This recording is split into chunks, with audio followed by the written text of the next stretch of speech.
everyone. Good Monday evening to you. How is everyone? It is good to see you. It is good to be seen by you. I, of course, am your The Dungeon Delver host, and I hope you are having an absolutely wonderful Tuesday evening. We have got a lot of fun in store for you this evening, and I think it's going to be something that folks are going to enjoy.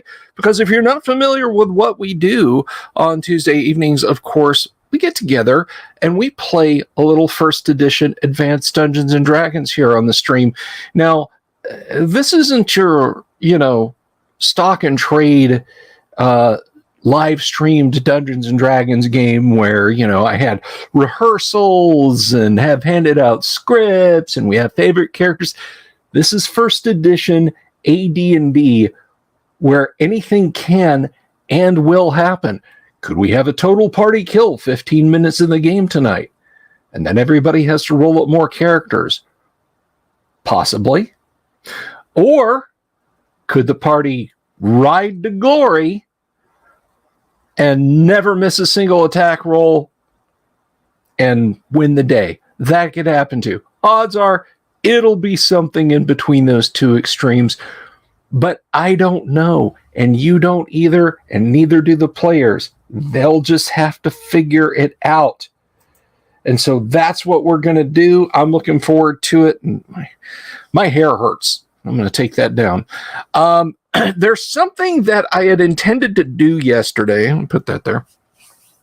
Something that I had intended to do yesterday, and I just plain forgot. I am a little bit just slightly, just tiny metric. Get your caliper out, your angstroms and your plank lengths. A little bit embarrassed about.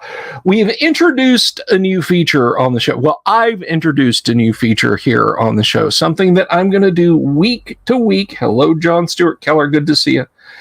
And that is the miniatures on display, where I take some of my miniatures from my shelf of glory and I set up for your visual entertainment.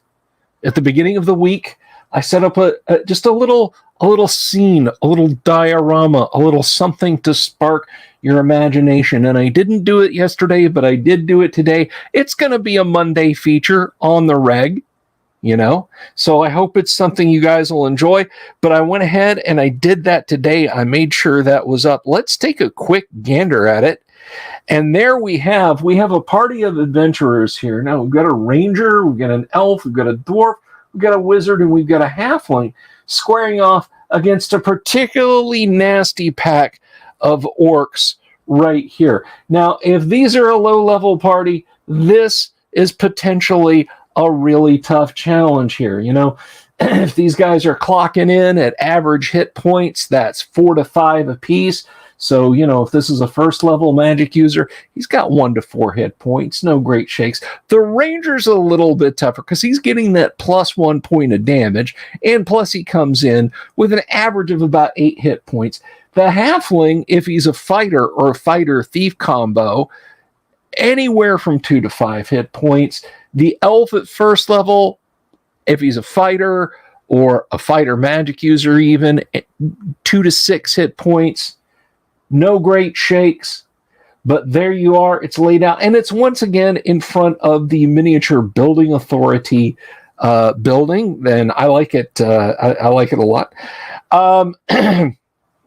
But I will. I will tell you guys a little bit about this now. I'm going to try and zoom in as best I can, and let me do this here. Because I'm going to go here. I'm going to do this. I'm going to do that. I'm going to do configure video. And where is my? There it is. Okay, so I'm gonna try. I'm gonna do autofocus. And we're gonna see how good the autofocus is, because I'm gonna zoom in a little bit.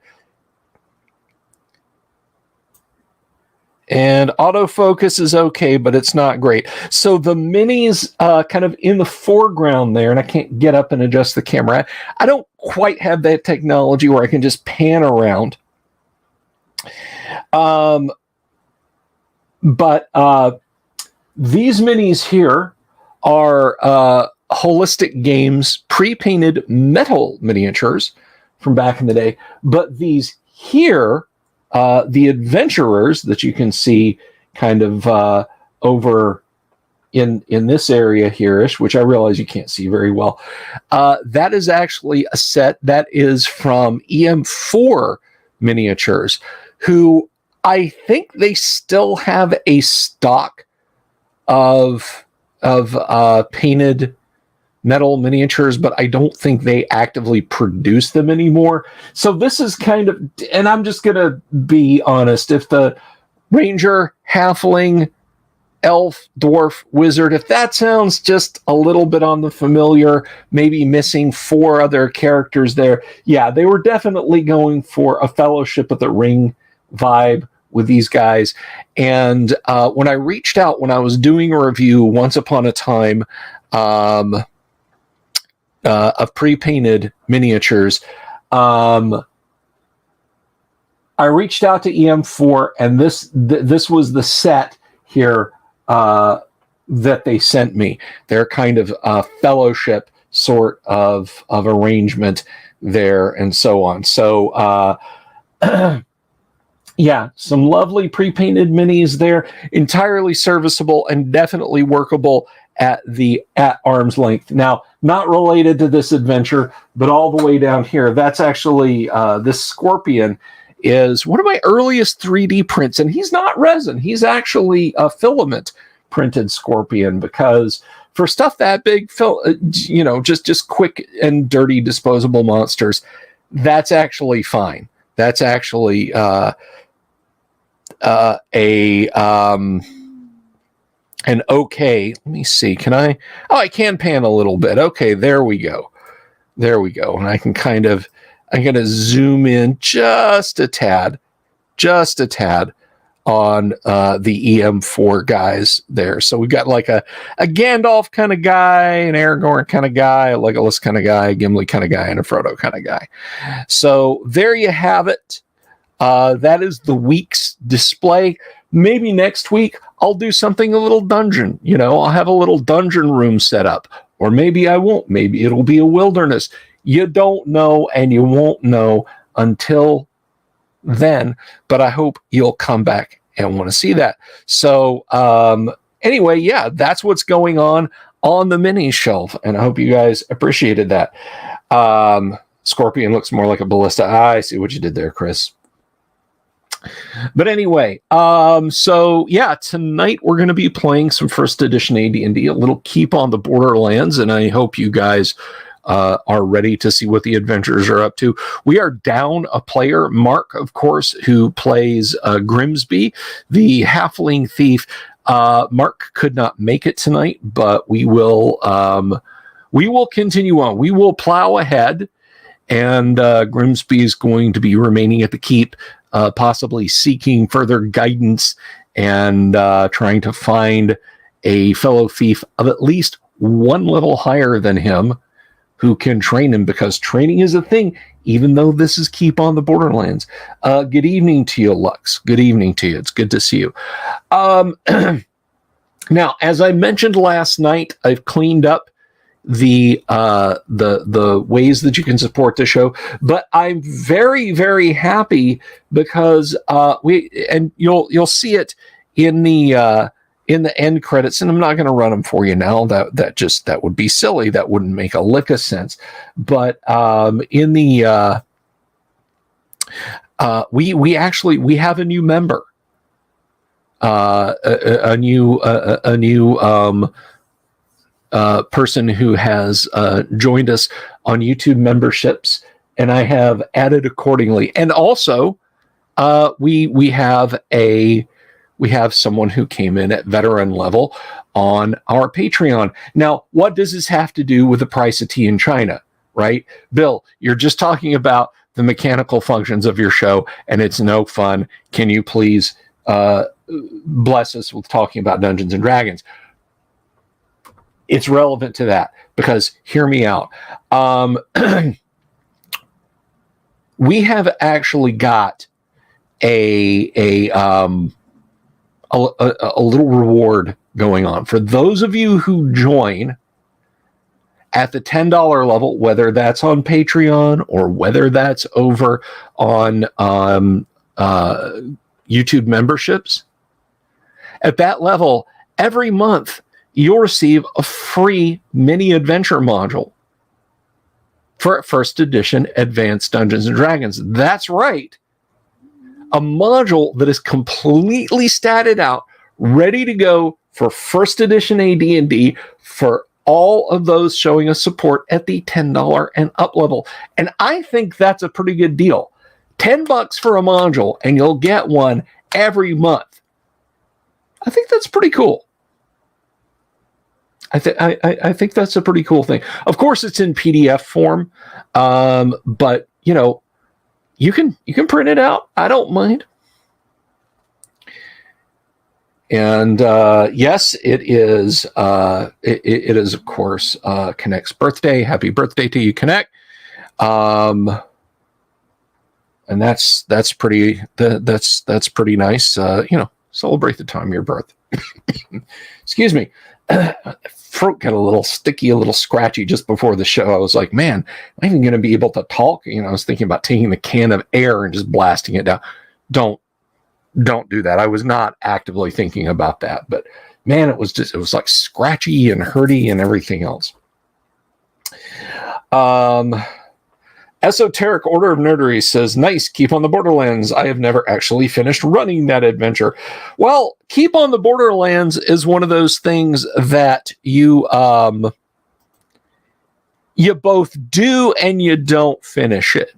You know, if there's a total party kill and the players don't want to go back to the keep, it's finished. If the players are like, you know, we've dealt with the kobolds, we've killed some goblins, we're out of here, we're riding on, then it's finished. If you mean you haven't DM'd it from area A to area J, I think it is, the final area, I don't want to spoil it, don't want to give it away, then you've finished it. I mean, haven't you really? But it's you know, it's up to you from a DMing standpoint as to whether or not you feel that a module is finished when, you know, you reach that point of completion. Are you happy as a DM? Do you think you finished it? Excuse me.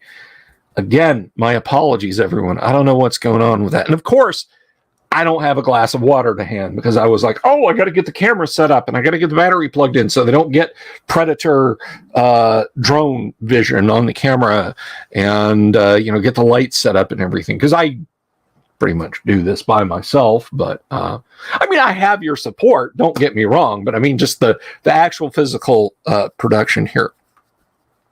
Now, if you, by the way, if you have just subscribed to the channel, welcome. And if you haven't, if you're just driving by, if you're just cruising by, if you're like, so YouTube, show me a live stream show. What's this guy got going on over here? Please consider clicking the subscribe button, click the bell icon for notifications so you can find out when we do these. Cause I stream 5 nights a week. People are like, what's your streaming schedule? When do you want to watch a show? Because I got them all. I got every night of the week on lockdown. I'm like the Johnny Carson. I'm like the David Letterman. I'm like the Jay Leno here. Okay. And it's 5 nights a week. But if you're unsure about that, if you can't write Dungeon Delver streams 5 nights a week on a whiteboard or a sticky note or put it in your Google notifications, then subscribe. Click the bell icon for notifications, and it will let you know. You will find out. You will be like, oh, okay. Insofar as YouTube notifications go, Jimmy Invictus says, go get some water. You'll wait. Actually, if I get up, it's going to be to shoo my wife's cat off the table because she's looking like she wants to lay down on a poster that I don't want her to lay down on. I've got a few sitting on the table. I found, so if you look up here, for those of you who have a keen eye for detail, there's no longer rolled up posters up there anymore.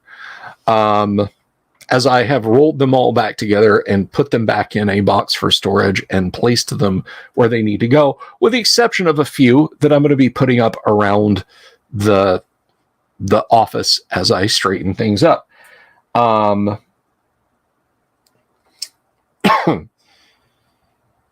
Local Gumby says, I'll be paying up front on Friday for the year. I'm not sure what you mean there, but that's okay.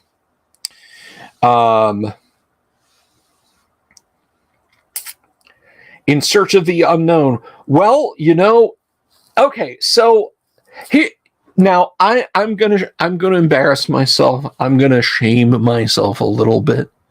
And I'm going to apologize in advance. I know a lot of people, your first D&D was the Holmes set, which I have. It's just out of view over here, but you guys have seen me do an unboxing of my Holmes set before. You know what the Holmes set is like. And it went through many iterations over the years. We had the first release of the Holmes set was actually just, it was the blue Holmes rulebook. It was a set of dice, not chits, dice. It was a set of dice. And it was Dungeon Geomorphs and Monsters and Treasures sets 1 through 3, respectively. It didn't get a pack-in module for a good year of production. And then In Search of the Unknown came. Now, as I've stated before, my first D&D module was On The Borderlands. I didn't go out. I did not seek out In Search of the Unknown. I didn't really get into In Search of the Unknown until many, many years later. Actually, it was my second entry into D&D that I got into In Search of the Unknown. And I know a lot of people look as fondly on B1 as I do B2, if not more so than. But when people say, hey, I put Quasqueton right there, the Cave of the Unknown, that's where B1 goes. I never felt an impetus to do that. And that's not because I think it's a bad module. I don't. I think it's kind of a gonzo freewheeling dungeon as much as any part of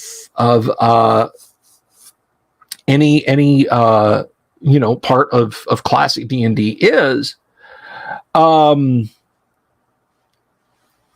But I mean, there's absolutely no reason to not put it there, except maybe for the issue of crowding. Because remember, our outdoor map in B1, every square is, I think it's either 100 yards or 500 yards. It's not a huge amount. We're not talking about like the distance between the Cave of the Unknown and the Keep is a matter of 20 miles. So to kind of crowd all that stuff in there, to me, that would be like, okay, here we go. I'm going to run the Giants modules. Here's Gorna, the Hill Giants, the Frost Giants, and the Fire Giants. And they all fit within the same 12-mile across hex. And I know Kyle and I have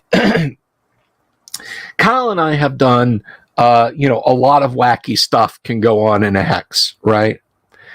But I just think there's a degree to piling stuff on, it's like, you like pizza, right? You like banana splits, I'm sure. And I know plenty of you guys like a good steak. But all on the same plate at the same time. And I know some of you guys are being edgelords going, I'd eat that. Hell yeah, I'd eat that. No, in actuality, you wouldn't. Okay? Maybe even all for the same meal, but you'd spread it out a little bit. So with me, I don't want to get too much of a good thing all in one place. I mean, I could see putting it in the vicinity for sure, but maybe on the next page, because it states in B1, hey, if the characters look like they're going to walk off the map, maybe have a friendly talking magpie tells them they're going the wrong direction or something like that.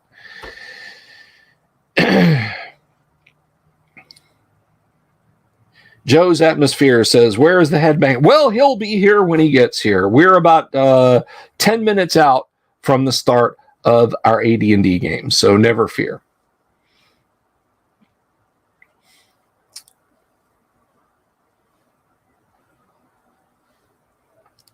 So, that's kind of... Dirty History and Hobbies says, I think B1 was Mike Carr's way of training brand spanking new DMs. And absolutely. And so was B2. And that I think a lot of players maybe kind of misunderstand that the low level, or not players, but DMs misunderstand that the low level of T1, the Village of Hamlet, it's not like the low level of In Search of the Unknown or the low level of Keep on the Borderlands. Village of Hamlet, it is a low level module for players, but from a DMing standpoint, you kind of gotta have some AD&D DMing chops. In my opinion, you've got to have some AD&D dungeon mastering chops before you can fully dive into T1. T1 wears its advancedness very much on its breast pocket. And you guys, I think as you watch B2 being played live here on the show, and as we did our deep dive of T1, I think you guys are probably cogent of the difference between a low-level AD&D module and an introductory module.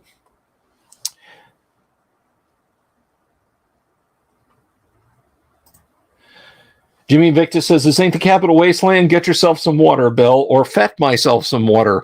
We don't explore those avenues here on the show. I'll get demonetized. But thank you very much, Jimmy, for the super. Where is my Keep on the Borderlands? I used to have it on the Wild Coast as an outpost of Valuna, but I'm thinking on the border of Radek and the Bone March would be a good location too. Radek is a fine place for it. If you want to do something a little bit less usual, then, well, we start around Greyhawk, Verbabank, Hamlet, everything's all bunched up there. In this particular instance, it is south along the Wild Coast. It is between explored lands and the Po Marge.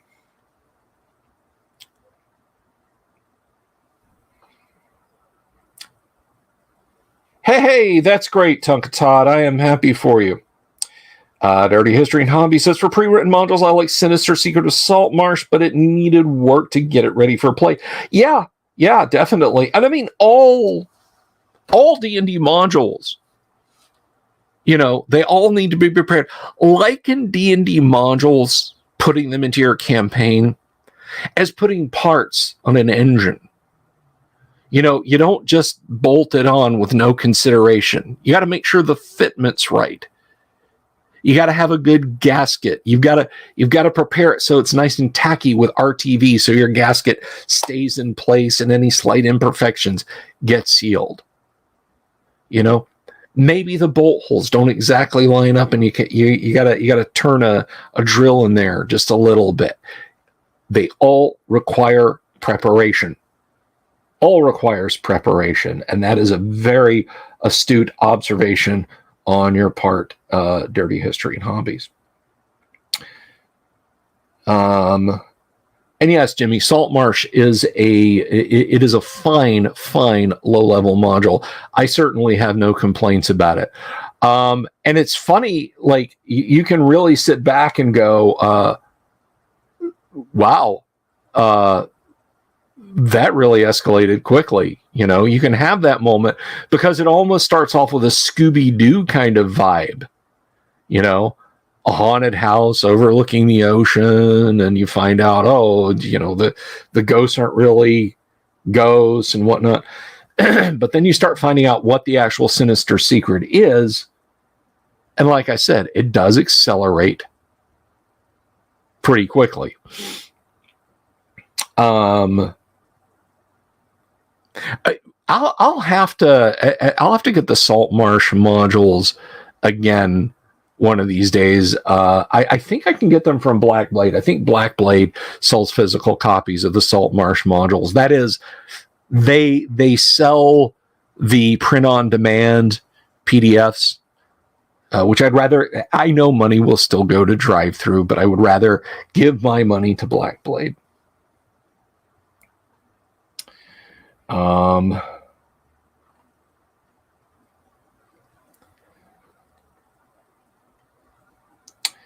Search of the Unknown took a lot of extra world building on the part of the DM. Yes, it does.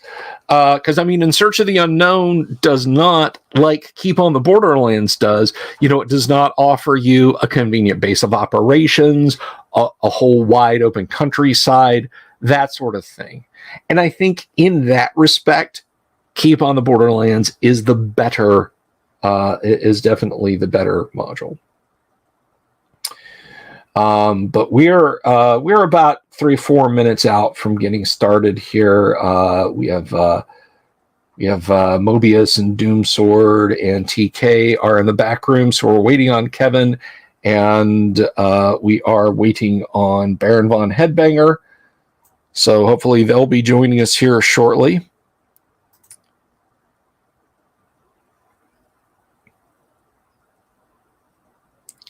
Early sets had B1. That's right. Yes. I'm just looking at your comments there. Good modules to run around Halloween. Yes. Sinister Secret of Salt Marsh is a fine module if you don't want to run a high-level party through something like, for example, Ravenloft.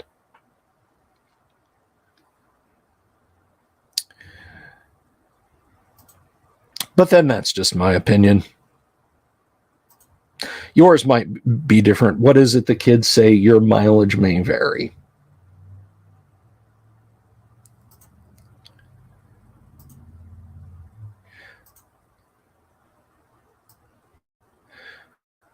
So while we're... Whoops. Oh, what happened? Sorry, my screens are playing up here. There we go.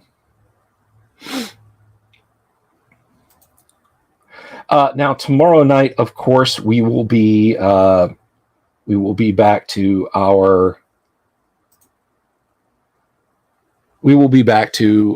Kyle. Kyle will be here. Sorry, I got distracted. ETA 10 minutes for me, closing up some stuff. Most of my group back then started with a home set with the Errol Otis cover. That was actually not a J. Eric Holmes set. The Errol Otis artwork was on the Tom Moldvay version of Basic. So, I just got the news from Baron Von Headbanger. He's not going to be making it. So we're going to be down a couple of players. We're just at this point waiting on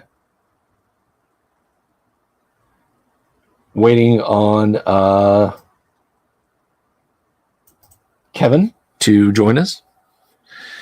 Still use some of the charts in the back of B1 when designing various parts of Game World. Good. Gumby says, I don't do subs. I'll spend for GW Mayhem. Uncle Brat can save some cash this week. Okay.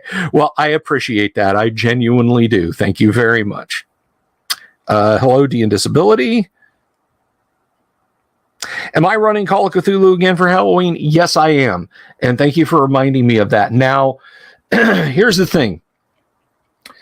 Call of Cthulhu for Halloween may only be 3 sessions. I may start a week early. I may start the last week of September because I will be out of town for one weekend in October. For those of you who don't know, of course, I have many awesome people in the audience who, of course, are responsible for sending me not only to GaryCon, myself and my wife, back in March, but they have made provision for me to do something I have never gotten to do in my entire life. Of the 53 years I have spent on this planet, 47 of those years, I have been a fan of the Alabama Crimson Tide college football team. I started watching them when I was 6. So, despite living within 90 minutes of Tuscaloosa when I was a little kid, and Paul Bear Bryant was the coach of the Alabama Crimson Tide, we could never swing.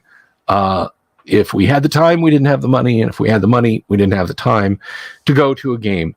So, upon hearing this sad state of affairs, Bluto and a few others took it upon themselves to ensure that this would not go without redress. So, this fall, I will be attending a home game at the Capstone Bryant-Denny Stadium, and it will occur on a weekend. Now, I'm not going to fly out on Saturday morning to try and make a game Saturday evening.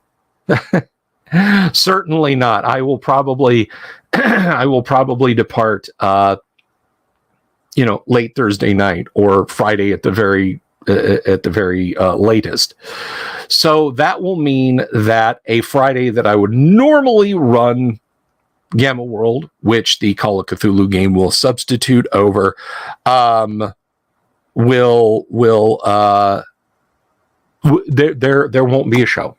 I'll try and set something up for you guys to auto play that you can watch on Friday evening, but I will not be here. So that may mean that Call of Cthulhu session is bumped, or that I run it on Wednesday night.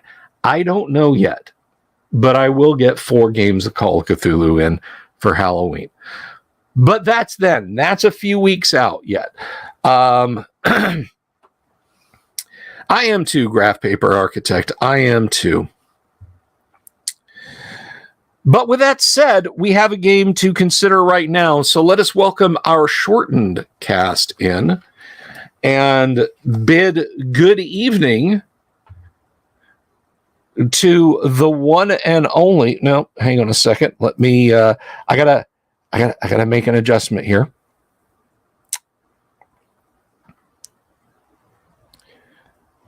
Let us bid good evening to a Doomsword Deathmaster as Rogue Dorn. What's up? Mobius as that traveling cleric, that holiest of men, Duran. Good evening. And if it wasn't for Sir Standard, we wouldn't have any standards. Let us bid good evening to TK as Sir Standard. Hey, y'all. And I've been dying to show this off, so I'm going to do this real quick. We actually have, no, that's not any better. We'll go back to that. We actually do have a background, so you're not just looking now at a black background there. We've got a real honest to goodness background that I chose. You know what? I'll share that up. I'll share that up on social media for our members and for our friends over who support us on Patreon. So you guys will get a glimpse at that. It's just a fun little thing that I did. So let us. Oh my! Well, Mobius has teleported away. Excuse me. Looks like we're in charge. It looks like you guys are. So hopefully he'll be. There he is. Mobius, speak to me. I'm back. No cleric? Oh boy. No rest of the party? Even worse. All right. So with that said, we're going to get started here. I just want to make sure. And you gents all have the dice rolling link. Yes? Yep. Actually, for a change, I do. Woohoo! Will wonders never cease. So last week, the party had rescued the merchant and his wife and their men at arms and escorted them back to the keep, earning the positive attention of the castellan, who had invited you to a fete for your in your honor. And it was then that a magic dagger was presented to the party and given to your ally, your halfling thief, sir, not appearing in tonight's episode. But the rest of you did receive a not inconsiderable amount of treasure. And so the question is asked, what are your intentions? What do you guys want to do now? I would like to get my hands on some better armor. I've been saying that to myself for the past, 3 weeks. And it is high time that I hie thee hence to an armorer. And I think now I can even pay I think it's, 400 gold for a set of plate mail? 400 gold for a set of plate mail, yes. I can actually afford that. And a sin night has passed since you asked for that, and so a set has been assembled and adjusted to fit your particular needs. Awesome. So good news is I now have an armor class of what does that bring you down to? An armor class of what, 1? With shield, not counting any dex bonuses, your armor class would be 2. Okay, my armor class would be 2. And then I have a dex bonus for armor class of 2. So your armor class is effectively 0. My armor class is 0. So that's going to help. So the good news is I've done that. The bad news is I have 2 electrum, 34 silver, and a copper piece to my name. Well, hey, that's a small fortune when compared to the common folk here. But give yourself an extra 10 gold pieces, because word of your deed has been spread around, and certain discounts are in order for you. I don't suppose I could sell the leather armor I was wearing for anything, could I? The leather armor. Now let's take a look at what leather armor will go for. So if we look at armor in the player's handbook, and we're on page 35 if you guys want to grab a player's handbook and read along out there in audience land.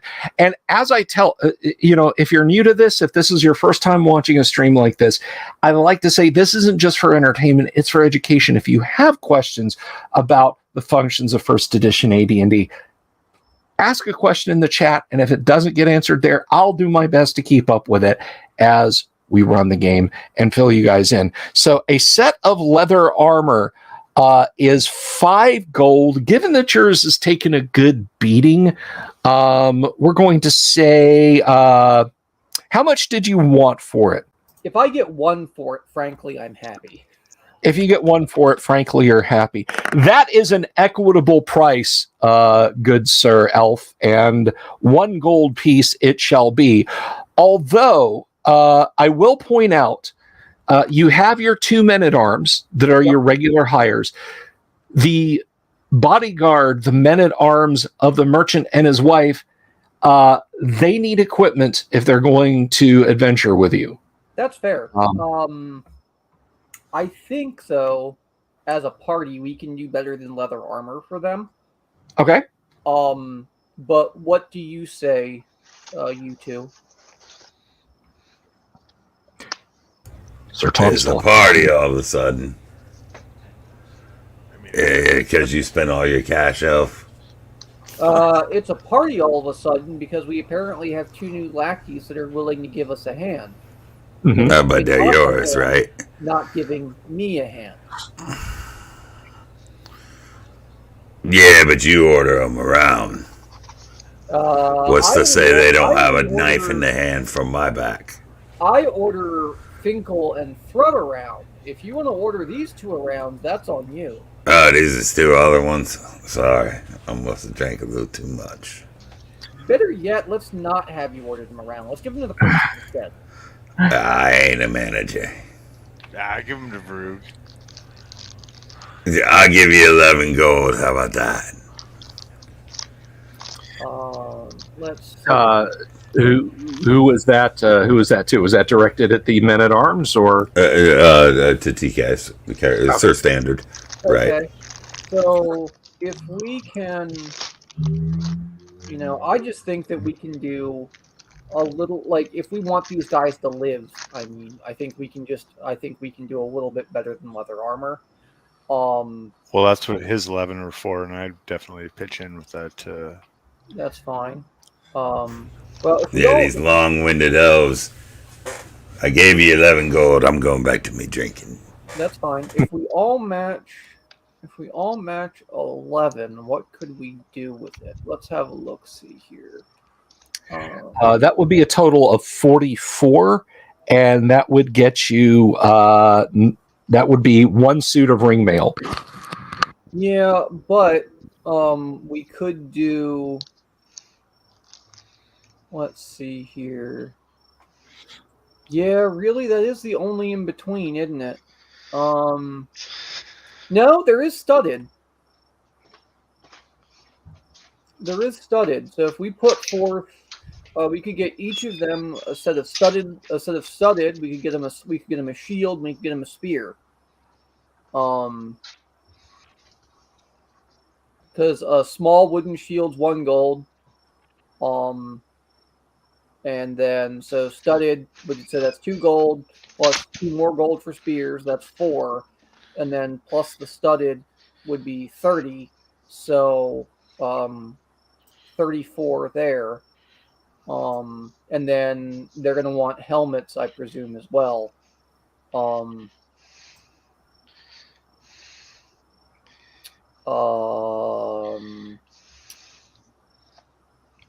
Damn. We have enough for 1 helmet. And then I will point out that you do have spears, if that helps you at all. You have a bucket of 60 of them that you absconded from the caves. How much can we sell those for?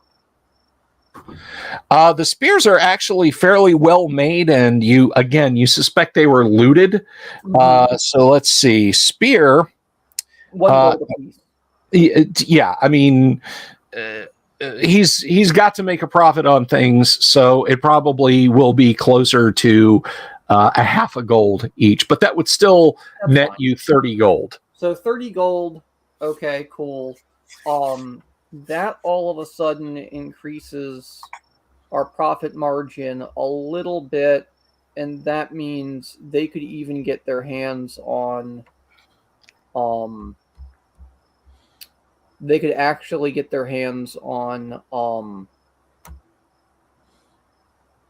small shields as opposed to small wooden shields then. But no, let's go ahead. Is there any difference between, as far as statistic-wise, between a great helm and a regular helmet, by the way? I never asked. Generally speaking, no. Just how fancy it looks. Okay. Interesting. I will reserve my judgment. Yeah, all right. Let's go ahead. Let's do that then. So what are their names and what are their hit points? Since apparently I am lead follower manager here. You have Marco and you have Edward, and they are essentially 0-level fighting men. So treat them, as 1-1 hit die fighting men. Okie dokie. Good evening, Yang. Good to see you.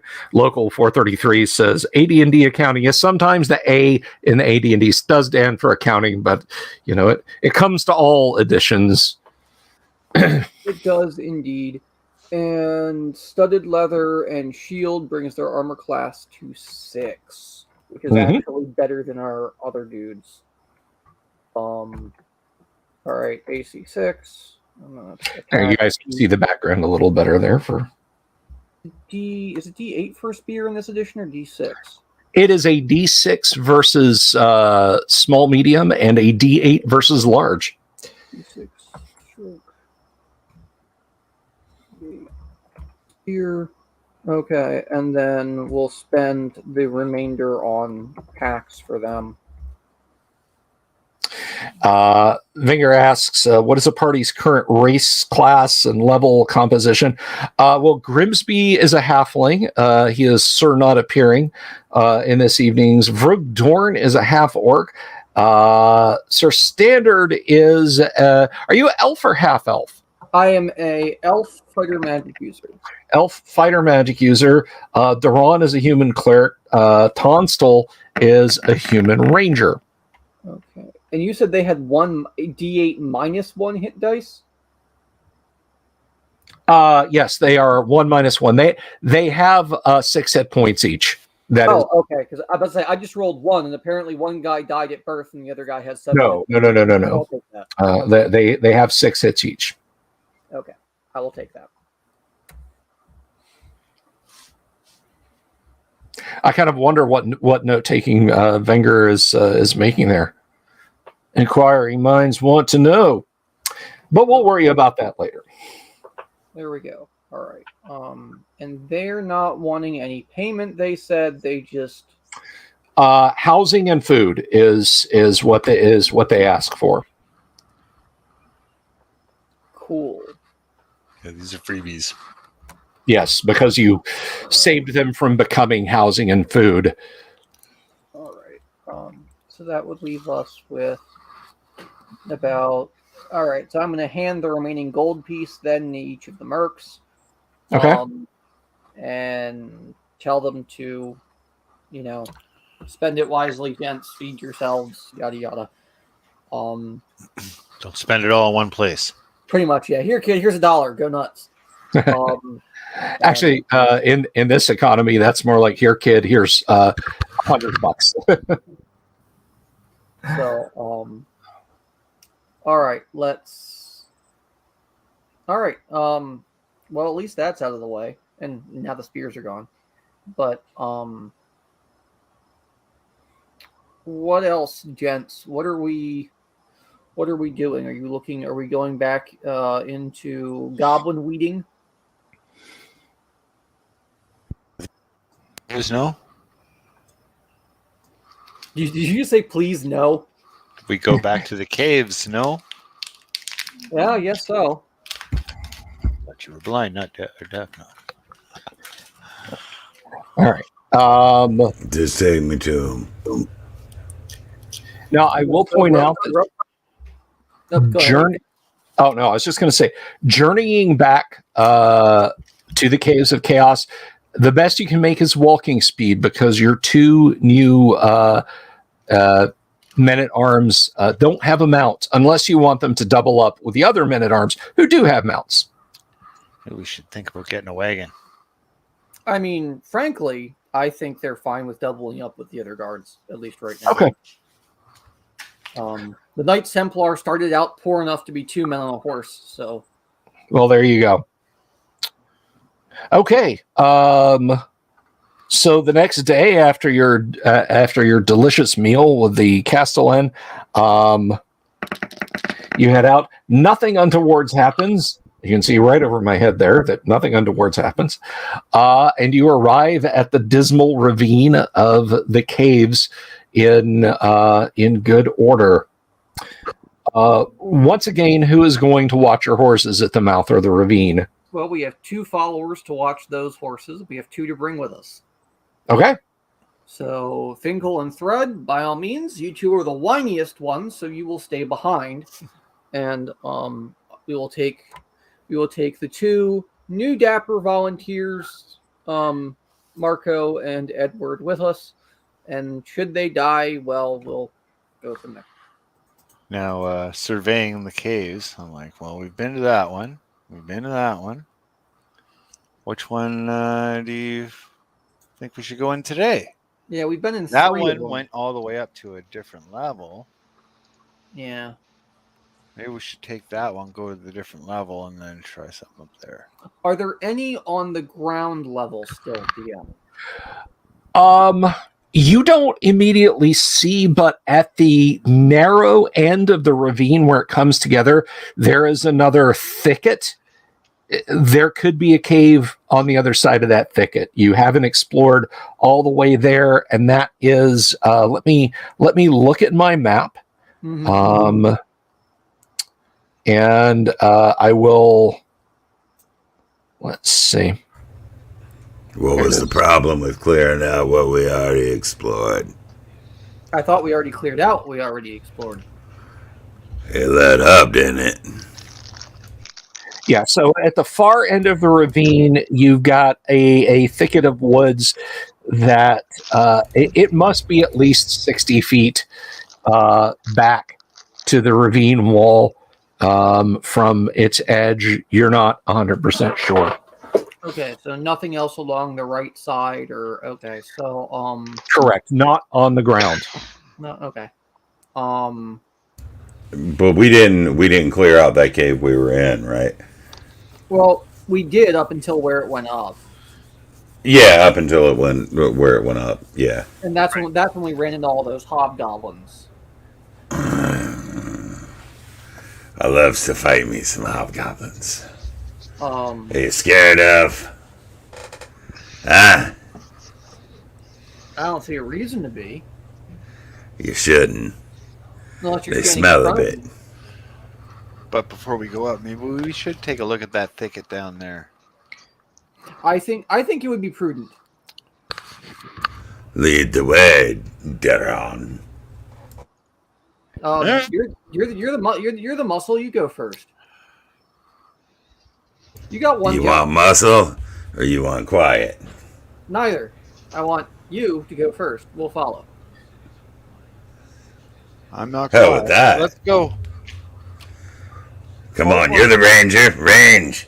All of our quiet people are suspiciously absent, I think.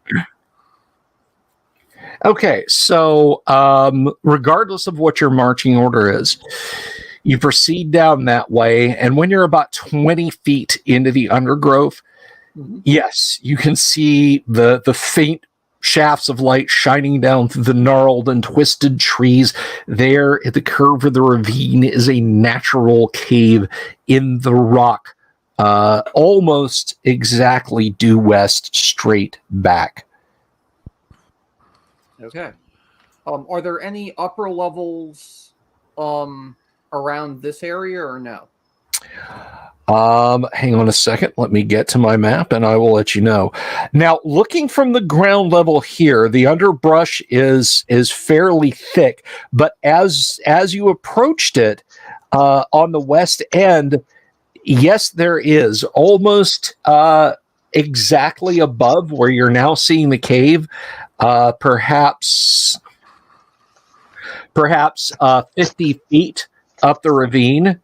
You did see a cave opening, but then far away on the left, maybe 100 feet up the slope, you saw a cave opening as well down on this end. So,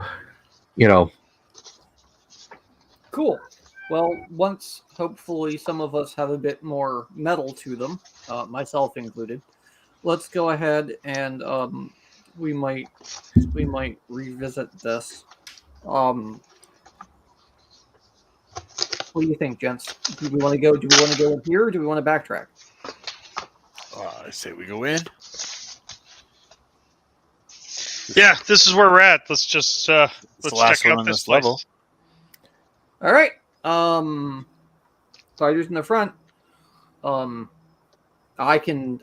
march next to Rug, I guess. Mercs Shiny in back. new armor needs to be tested. Mercs in back. They have spears. What about you two? Tonsil will be in the front. He's not gonna hide behind people with weaker constitutions. I ain't hiding from nothing neither. If you would like to be in front instead of me, you are more than welcome to. I'll be in the middle. I've got 5 hit points.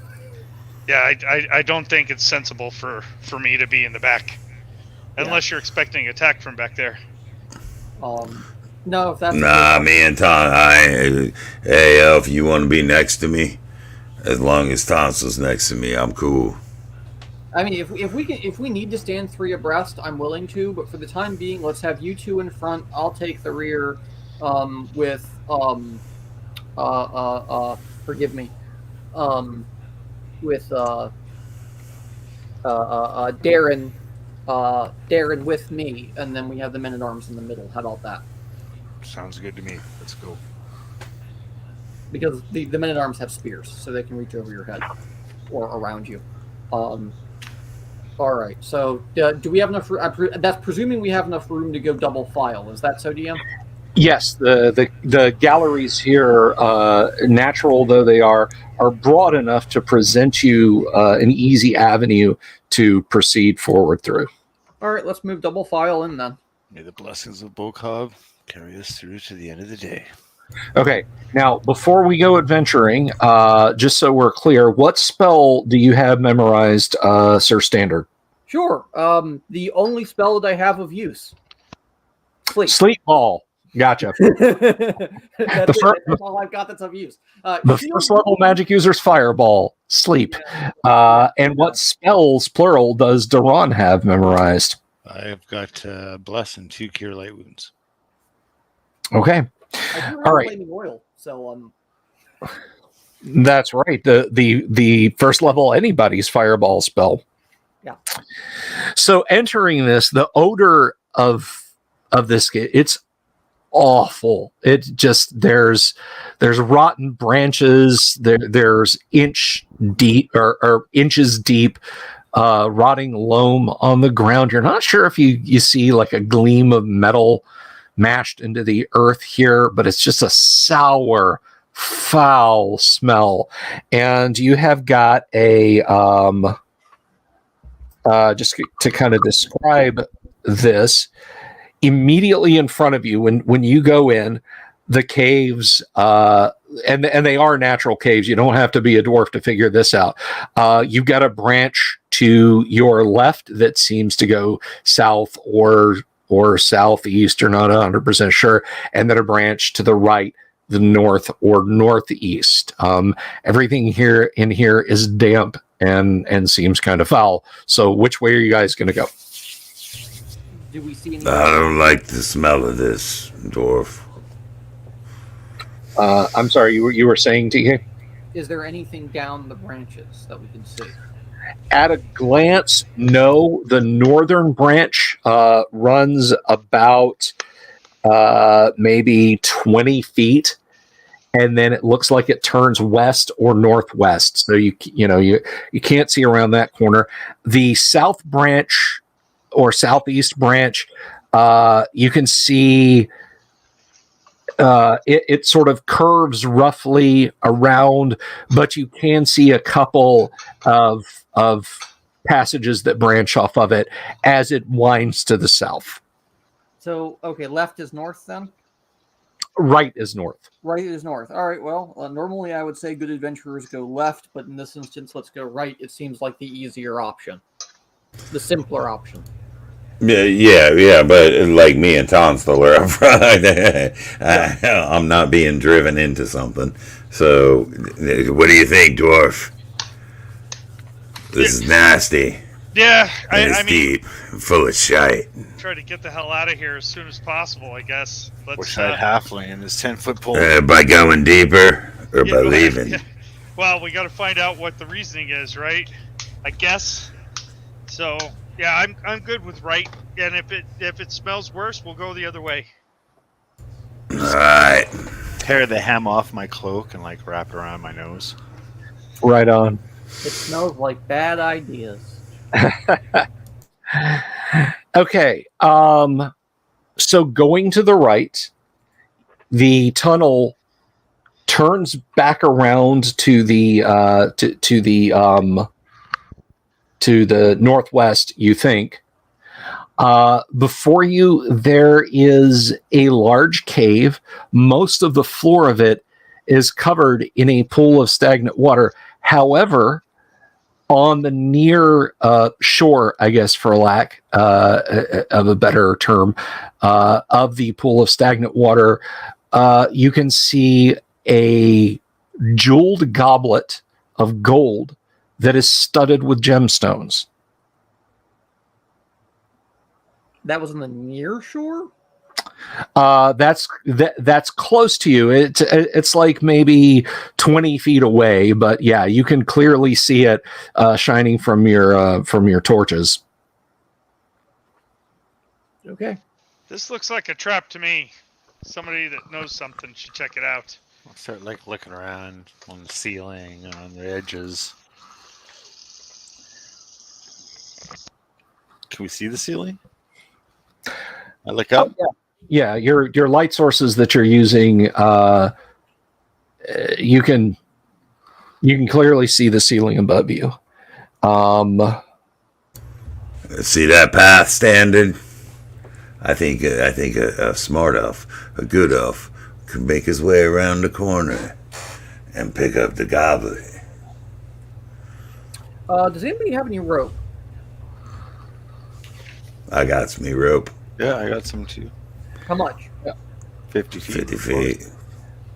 Now you of course are all on your guard, so you're not surprised when the water starts to bubble and boil, and you can see kind of at first you think the water itself is rising up, but it's something sticky and amorphous, and there's 3 instances of this kind of moving around the puddle in your general direction. Again, you're not surprised by this, but they are oozing in a gray fashion towards you. So let's get intentions. What is Rug doing?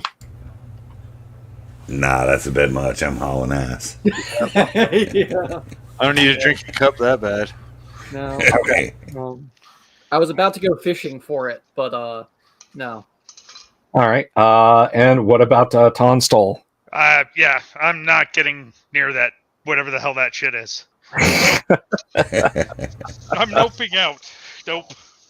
Alrighty. It stinks so bad in here. Half a second. It doesn't matter if they were oozes. It doesn't matter if they were audiog. It doesn't matter if they were carrion crawlers. That's It doesn't matter what it is. That's some moving mud. See ya.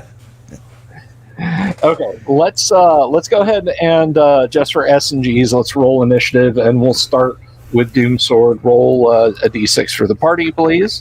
I've got a 6, and you got a 4. You guys are slowly starting to back away in horror, and they're like, okay, they're moving kind of slow. What are we gonna?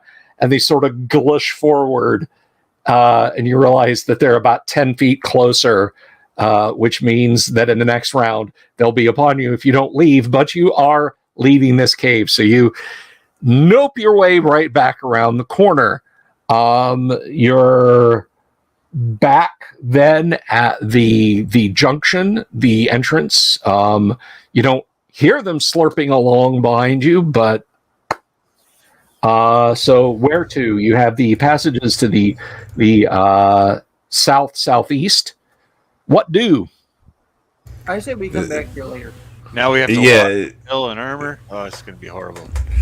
So did the smell worsen as we got into that room? Was it like that's what we were smelling, or we're smelling something else in this complex? No, at this juncture, you're kind of going a little bit nose blind. It's just bad all over.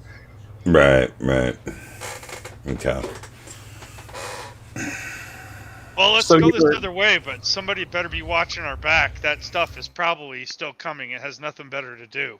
I'm in the back, so Yeah, watch back that way. yeah. How about the devil we know versus the devil we don't?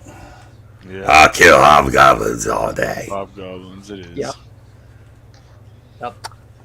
I will Okay. swim in their blood. Versus swimming in the gray ooze. So let's Yes. one more time, and this will actually go to TK. Do us a favor and roll initiative for the party, please. Yep. That is a 1.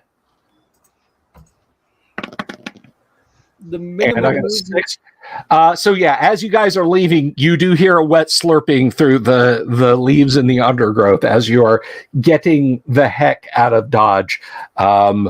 You thrash through the undergrowth, but whatever it is, it doesn't pursue you any further as you head further back towards the opening of the ravine. So where will you go now? To the cave opening that had the goblins, I guess. Yeah. That led up. Yep. That sounds good to me. Yep. Aye.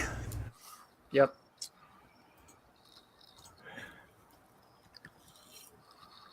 All right.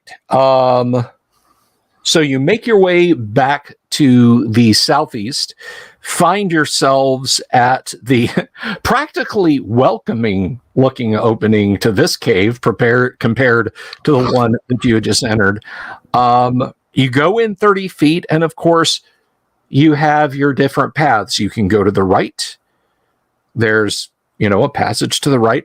There's the passage to the left that goes back towards where you had encountered goblins and then later climbed up and encountered hobgoblins. Which way do you go? The path straight ahead, of course, illuminated by light sources. The hallway goes in 30 feet and just comes to a stop. And So we never explored all the way to the right. I don't think You did not explore to the right. Last time you guys went up a couple of flights of stairs and Right. then into hobgoblin caves. No, to the right it is then. Seems fair to me. Yeah, let's do it. Alrighty. Lead the way.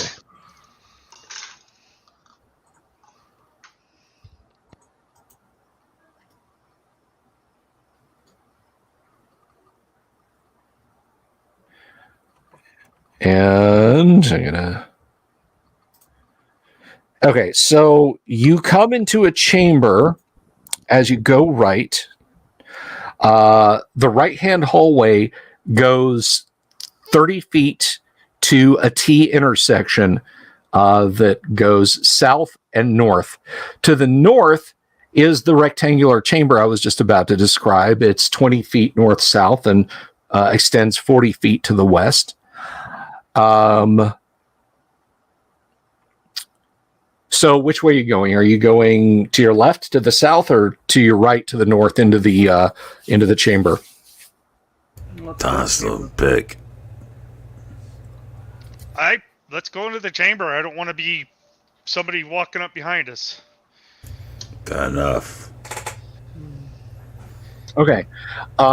As described, this room is 20 by 40, and it is... It's much like the chamber where you had encountered the goblins before with the bucket of spears, except there's no bucket of spears here. There's a table, some benches, a barrel full of water, some sconces on the wall for torches that are not lit, but it is also abandoned right now. There's no one here. Are there any exits? Yes, on the opposite end of the room from where you entered, there are exits. However, coming into this room, Meat's back on the menu, boys. coming into this room from that hallway are 6 goblins. They should. And they kind of pull up startled when they see you. So you've got a surprise segment on them. So Vrug, what are you doing? Oh, that's a definite charge. All right, you're 40 feet away from them, so you're going to charge. TK, what is Sir Standard doing? I have arrows. I will use them. That's fine. What is Duran doing?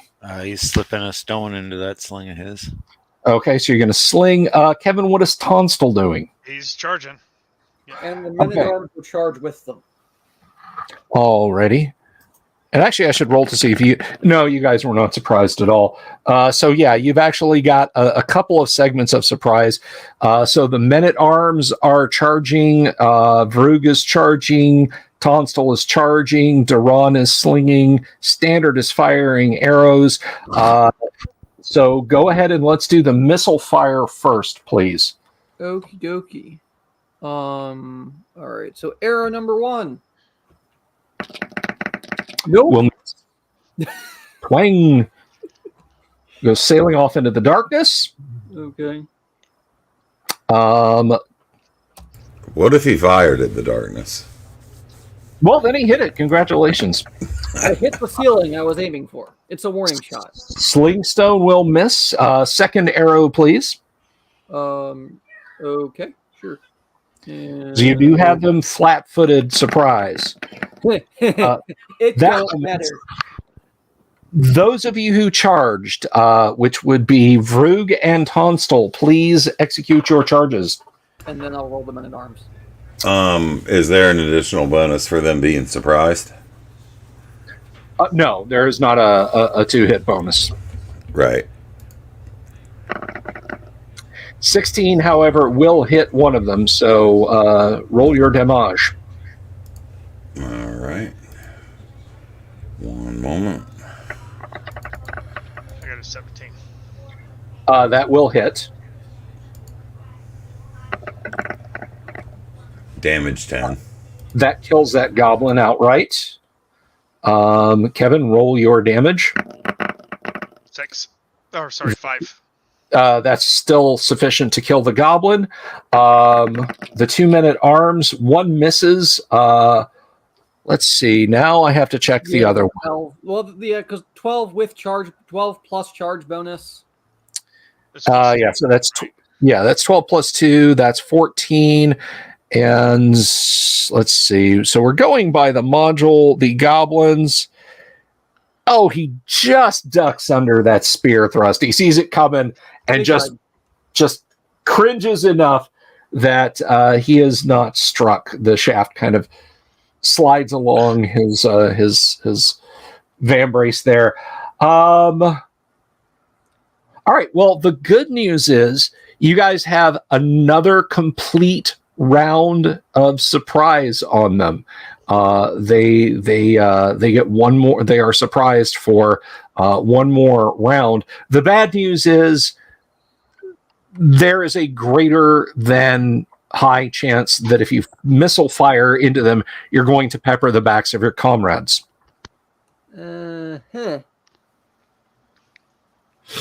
Well, assuming it starts with me, I'm gonna act the guy closest to me, right in the face. All right, so 2 of 4 goblins are down. You don't get a charge bonus now. Right. So, but before we do that, is Sir Standard going to chance firing into the melee? I'm going to stand here like a cheerleader and scream, "Go team!" Okay, and what about Duran, Mobius? He will not, but he will move up. Okay, go ahead then, and let's see your 2-hit rolls for Vrug, Tonstal, and the 2 men-at-arms. Yep. All right. Wenger, that was terrible, by the way. We could say the party gave those oozes the slip. I hate that. That 15 will hit. Yeah, sweet. That 14 will also hit. 7. That kills that goblin. And that's 8. That kills that goblin. There are 2 goblins remaining. 17 and a 16 will both hit. Okay, damage for 1.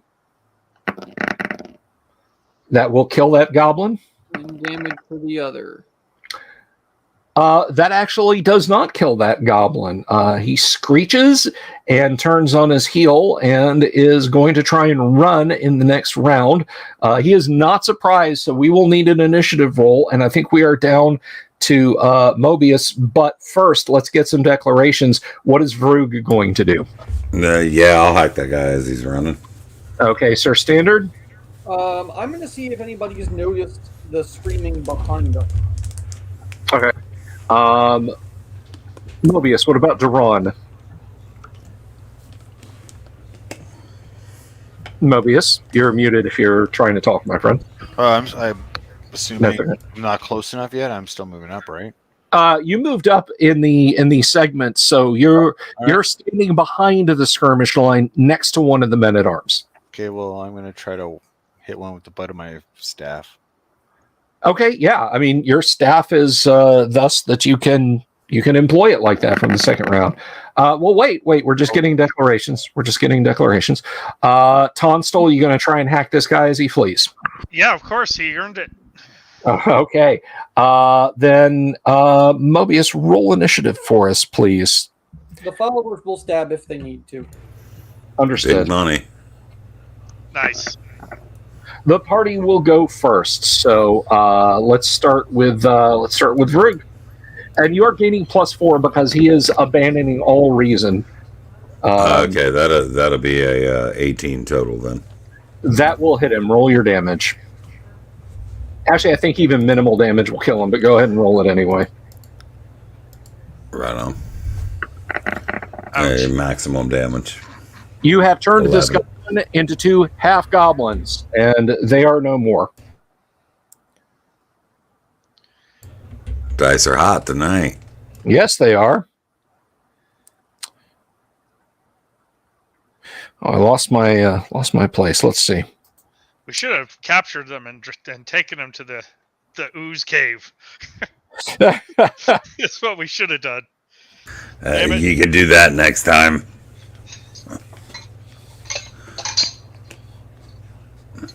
I'll try to leave one alive. All right. Was that too many? Let's see. 1, 2, 3, 4, 5, 6. You collect a total of 20 silver pieces from them if you take time to search them. Yeah, why not? Okay. You gonna keep track of that, TK? Yeah, I got it. All right. I don't mind bookkeeping. You said 20 silver? Yes.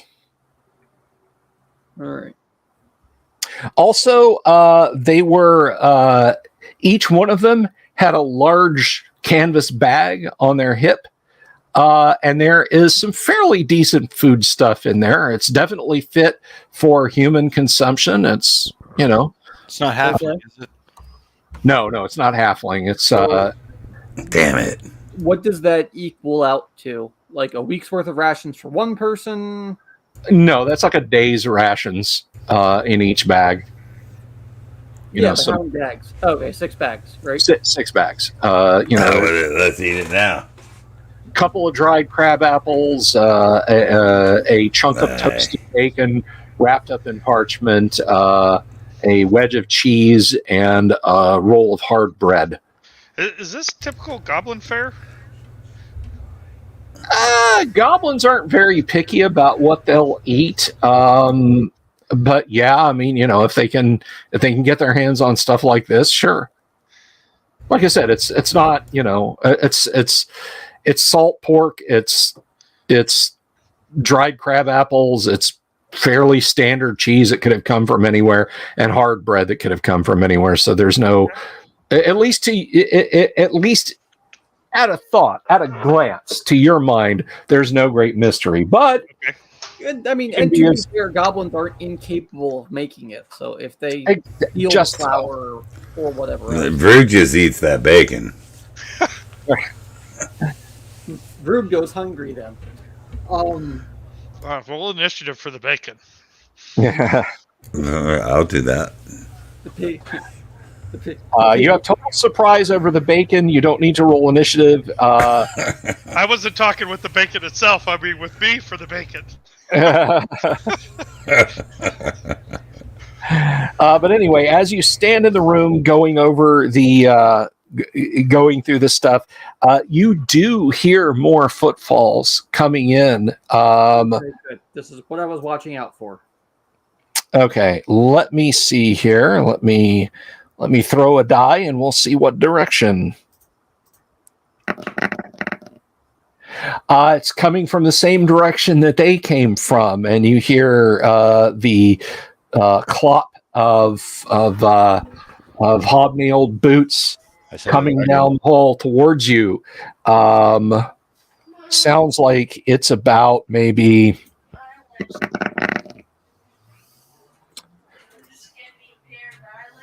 Yeah, it's pretty far down the hall, but it's definitely moving towards you, and you're close enough that you can. You have a light source and so on. So you see another group of goblins, and they're moving double time down the hall. They're not surprised. You're not surprised either. Vrug, what are you doing? You're. Yeah. So we each make eye contact basically. Yeah, you see them moving down the hall towards you. It's another group of 6. Yeah. Well, I'll just stand my ground, about 5 feet back from the entrance to the hallway. Hopefully, taking up about half of it, the right half. Okay. And what is Sir Standard doing? I will be putting arrows into them while they move up. Okay. Mobius, how about Duran? Duran's going to try to take out one of their teeth with a stone. Okay. And Kevin Tonstal? Do they have missile weapons?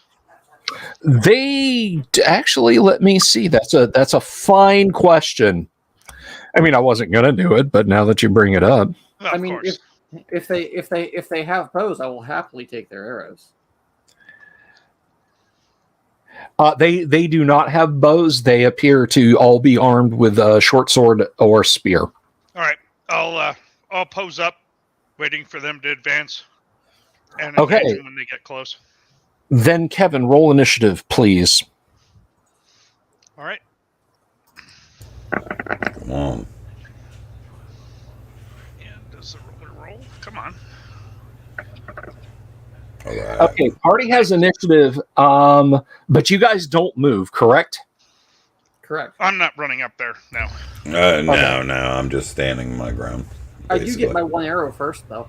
Yes, you do. You do get your first arrow. You may shoot. Okay, let's have a look. That's A not bad. 15 will hit. You transfix one of them with an arrow. Roll your damage. And I have a short bow instead of a long bow. Yup. Okay. He is pointing and screams, "Fire!" And just as he does that, your arrow pierces his throat and he falls dead on the floor. 3 of them throw spears back at you guys. And I'm let going me to see here. I'm going to yell back, "It's loose, you idiot! There's no fire." Let's see. So this one is going at Vrook. 14, and I think Vroog is what? Armor class 3? 3. Yes. 3. Okay. Let me just double check that. I don't think that's going to hit you. Not from a goblin. No. It does clatter close to you, but no. This Close one. one. This one is going at Tonstal. Okay, I see one. That will hit you even less. And this one is going at the other men at arms, since that was all they could. Actually, no. TK, you were up on the front line firing arrows, so that will go at you. Sure. AC 1. AC 1? Oh, that's close. Oh, that's close. Your Legolas like locks sort of flutter in slow motion as you watch this spear go flying right past you. You may now fire your second arrow. Sure thing. All right. And loose. 17 will hit. Maimed him. And no, you slew him. That takes him right in the heart, and he crumples to the floor. So, in the new round. Oh, and I'm sorry, Duran, you were going to loose a stone at them, weren't you? Mm-hmm. Go ahead, do so. I don't know why 2's going. Hold on. Let's get rid of both of those and just do 1. All right. Missed right off the stone wall. That's what your honesty gets you. All right. So yeah, that clatters off somewhere in the darkness. So in the new round, Vrug, they stopped through spears, and for their troubles, 3 of them have been dropped. What is Vrug going to do? They are still about 50, 60 feet down the hall. 50, 60 feet. Right, so I can't close and attack. That's too far, right? You can move up, but you can't attack in the round. Right. No. Right. Well, I'll just dip around the right corner. I think I'm by a corner where the passageway comes into the room. That I'll is just correct. dip behind there. They can't see me. Whatever. I'll All hack right, the so- first thing that comes out of there. Ducking out of the way. TK, what is Sir Standard doing? I have more arrows. I will use them. All right. Duran, you going to continue to try and stone them?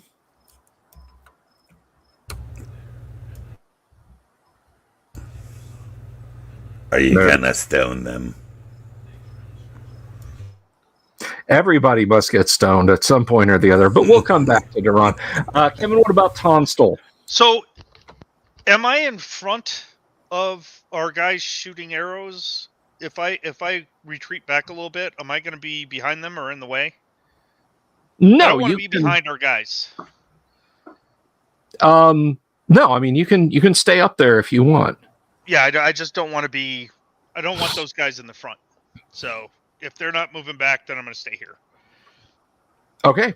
Then let's go ahead and roll initiative, and I think we come back around to Doomsword. Roll initiative, please. Sorry if you miss me. Nice. How about that? Was Duran slinging an arrow? Yep. Slinging. Slinging a stone. Okay, so missile fire will go first, so that will be from Duran. Take your shot, and then Sir Standard will take your first shot. That misses from Duran. It's like, what, 3 5s in a row? I know. It's get it out of your system, man. That'd feel better because that's a 4.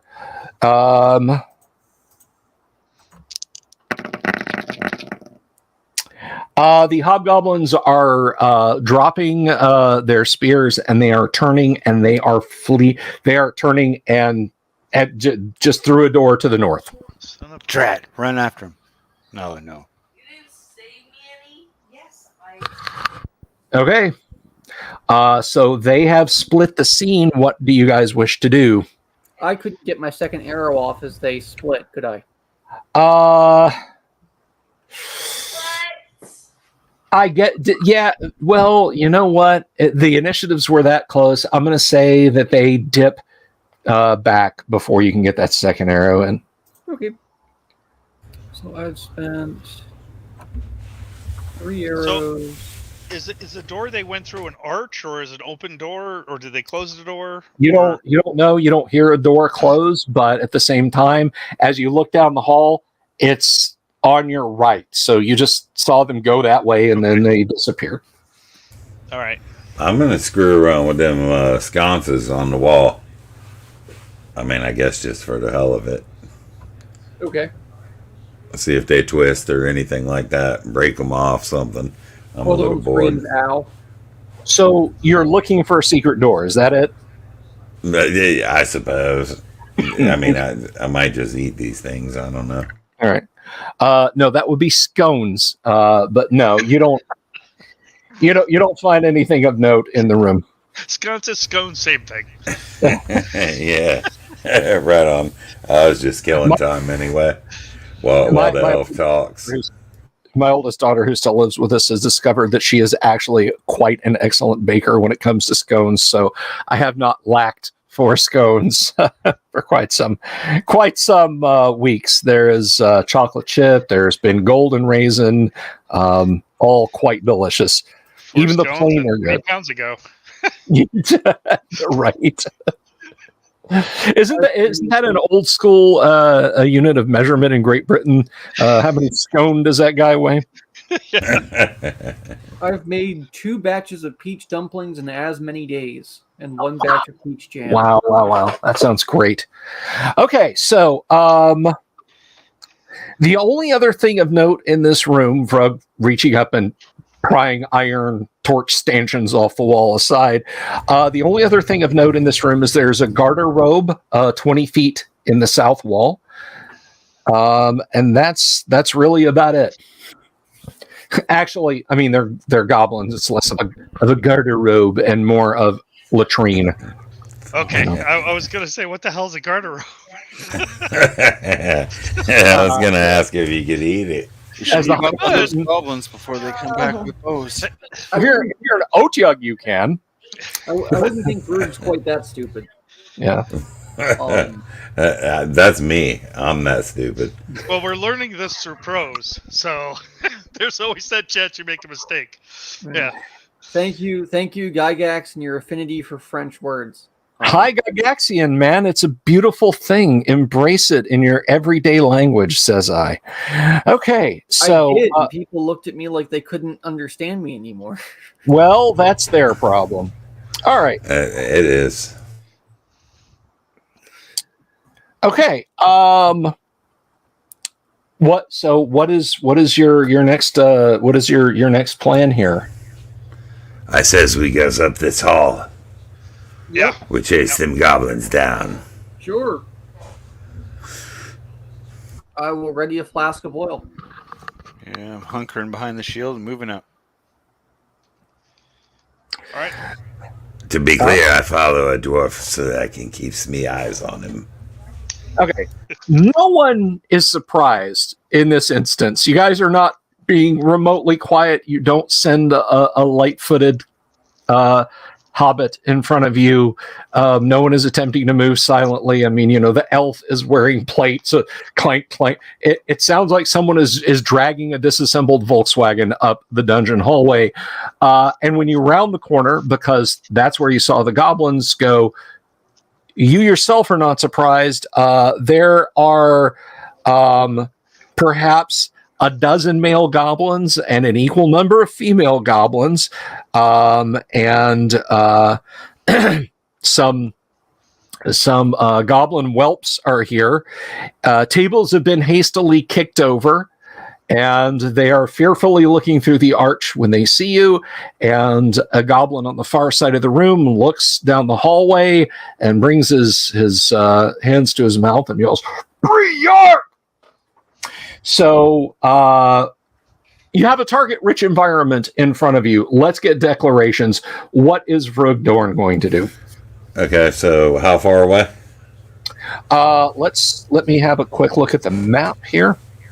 And remember the lesson you learned last time. Leave the women alone. They will beat you to death with a person. Man, I didn't learn nothing. What the hell are you talking about? So this room is 30 feet north-south and 40 feet east-west. The opening on the west wall is 20 feet wide, and it looks like it opens into a hallway. But the group is mostly backed up into the northwest corner, behind, like I said, the kicked-over tables and benches and whatnot. So they've got like 75% cover or whatever. For purposes of missile fire, yes. Yeah, so there's no way I'm charging into that. I did learn that. I don't know. I mean, I suppose I'll back up and try to regroup with the party or something. Okay, how about Sir Standard? I have the flaming oil that I prepared, so I'm going to use it. Okay, so you're gonna get that prepared. If I can get a nice lob, well, I've had it out as we're walking down the hall. I've had it out. Okay, so it's just I can lob it. Worst comes to worst, I set fire to the barricade. All right, Mobius, how about Duran? I guess I'm gonna stick around the edge of the corner here for the meantime. See what's going on. Okay, the men-at-arms are staying in the vanguard unless ordered otherwise. Kevin, what about Ponstol? Yeah, I'm not running in there. We need to figure a way of getting them to come out. Slingstone, just, let's pepper them that way. I have a plan for next turn, but I wanted to get rid of the firebomb in my hand first. Yeah, fire them up and whatnot. It's siege warfare at this time, boys. That thing's starting to get hot. That is distressingly hot. So let's go ahead and roll initiative then. And I think, Sir Standard, it is your turn. TK, give us a D6 roll, please. Sure. I hate you, Bill. I'm sorry. Okay, you do have a trio of spears coming at Tonstal, Vrug, and Standard. So That's a pretty good throw. Good for those goblins. that will miss Vrug. Nice. That will miss Standard. Okay. And that will. What is Tonstal's armor class? It's AC 1. Oh yeah, no, that's absolutely going to miss you. I have a about a 5% chance of hitting you guys under any given circumstances. All right, so some of them lose spears, and more of them are going to lose spears. So back down. So we'll start with Vrug again. That is a miss on Vrug. That is a miss on Standard. And air spear on Tonstal. Now, I'm not just picking on you guys. You are literally all they can see. That's fine. Who was throwing the spears? The They all goblins. males? Oh yes. They're all males. All right. All right. All right. So counter volleys. Sure. Here comes the oil. So Okay. D6 and a D6 for distance and a D8 for direction, please. Absolutely. 3 and 1. 3 and 1. 1 is probably going to be directly behind, but I'm going to have to double check that. This is one of those times when, you know what? I don't have to check the that. barricade or the bedding. I shouldn't have to check that. I've got a dungeon master screen right here. Grenade-like missiles. So a 1 is long right and 3 feet. And area of effect of oil is 2 feet diameter. So unfortunately not. So it is long right. It kind of sails off to the right, crashes on the floor. It's burning merrily. Okay. And you do note that you don't have anyone running into cover. And Diversity and Dragons, yes, you did hear me yell Bree-Yark. These are goblins.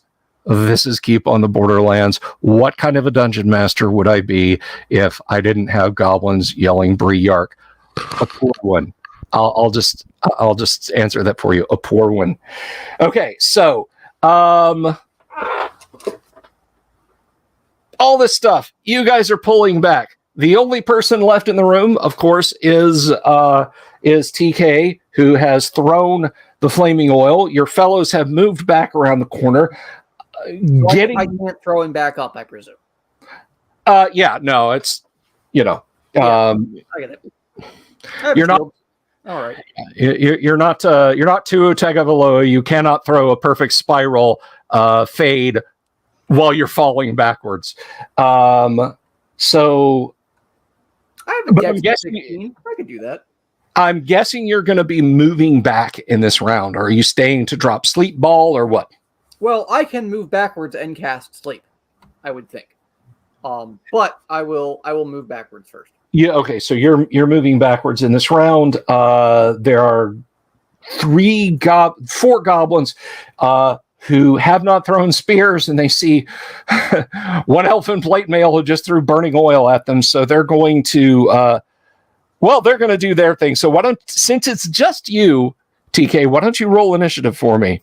Sure, I'm at AC 0 now with my shield. So okay, you will probably be able to fall back before yes. So you literally just have to step back around, and you hear shouts of challenge and invectives and whatnot, and Goblin, elves don't wear combat boots, and so on, and other loud threats and maledictions thrown at you. What do you guys wish to do in the next round? You're out of their line of sight. They're out of your line of sight. So I have a game plan, gents, but do you have one first? I ain't got no plans. Cool. Followers will light and will prepare oil. I will prepare sleep. You two move in on cleanup. And I'm gonna try to sling And it. then priest, you kind of finagle your way in wherever you can. Yep, sounds good. Whatever you got, Elf. Break. If you can hit one with a stone, hit one with a stone. If not, even if you can just grab and because forgive me, you are stupid strong, aren't you? Talking to Daron? Yeah. No, he's not that strong. No. No. Tonstall's strong, isn't he? 1822. Hey, Vrug is the strongest. Okay. Vrug is stronger than Tonstal.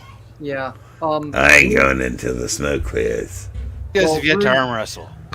Rug, do you want to grab and rush with one of those tables? See if you can clear a path. Man, me ain't going in there with fire. Well, I will point out that the tables were on the far side of the room. They were using the tables. He would have to go up to the tables that they're using for protection. That was the point. Yes, the point is to remove said at least remove like one of them to give us a hole to punch through. How about you smoke them out? Yeah, if you're gonna have guys throw fire in there, I'm not running in there. You're all not going to be able to cover that distance all at once. I don't think. So, Assuming I ain't running into the fire no matter what. So it might throw short. well, we can ixnay the fire then. Have the followers running with spears, but How about you just throw that stuff in there and we see what happens.